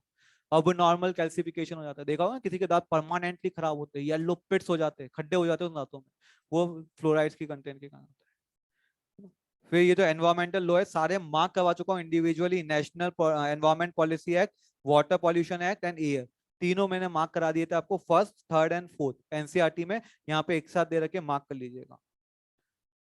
इंपॉर्टेंट इंफॉर्मेशन में सेकंड थर्ड फोर्थ फिफ्थ बहुत इंपॉर्टेंट है, याद रखने ही है। इसमें मॉन्ट्रियल प्रोटोकॉल हमने यहाँ पे देख लिया था, बाकी हम बायोडाइवर्सिटी वाले में देख लेंगे। मॉन्ट्रियल हमने यहाँ पे देखा था एनसीईआरटी के अकॉर्डिंग, बाकी जो थर्ड फोर्थ फिफ्थ इसको हम देखेंगे आगे बायोडाइवर्सिटी में, बट याद अभी यहीं पे कर लेना बहुत इंपॉर्टेंट है। सीओपीडी सारी याद रखने की जरूरत नहीं है, सिर्फ 2 3 4 5 याद रखें। सीओपीडी सारी याद नहीं रखना और पॉसिबल भी नहीं याद रखना तुम्हारे लिए, मुझे पता है। 2 3 4 5 याद कर लो एटलीस्ट, 2 3 4 5 जो नंबर बोल रहा हूँ, COP3 COP11 COP17 and COP18, वो याद रख लीजिए, काफी है आपके लिए, है ना। फिर गोल्डन की पॉइंट दे रखे आपको नेक्स्ट, है ना, पेज नंबर 56 पे, है ना। गोल्डन की पॉइंट सारे हमने डिस्कस कर लिए और सारे ही इंपॉर्टेंट है। गोल्डन की पॉइंट सारे हमने डिस्कस कर लिए, एक तरह समरी है, गोल्डन की पॉइंट एक तरह से समरी है ना, सारे डिस्कस कर चुके हैं। बस पॉइंट नंबर 12 हम बायोडाइवर्सिटी वाले में पढ़ेंगे, पॉइंट नंबर 12 हम बायोडाइवर्सिटी वाले में पढ़ेंगे, रेस्ट सारे आपसे मैं डिस्कस कर चुका हूँ। क्लियर है क्या बात? है ना। तो पॉल्यूशन वाला पार्ट आपका कंप्लीट है, इसको एक बार गो थ्रू करना है, मेनली जो एनसीईआरटी है उसको रेफर करना है, मेनली हमें एनसीईआरटी को रेफर करना है।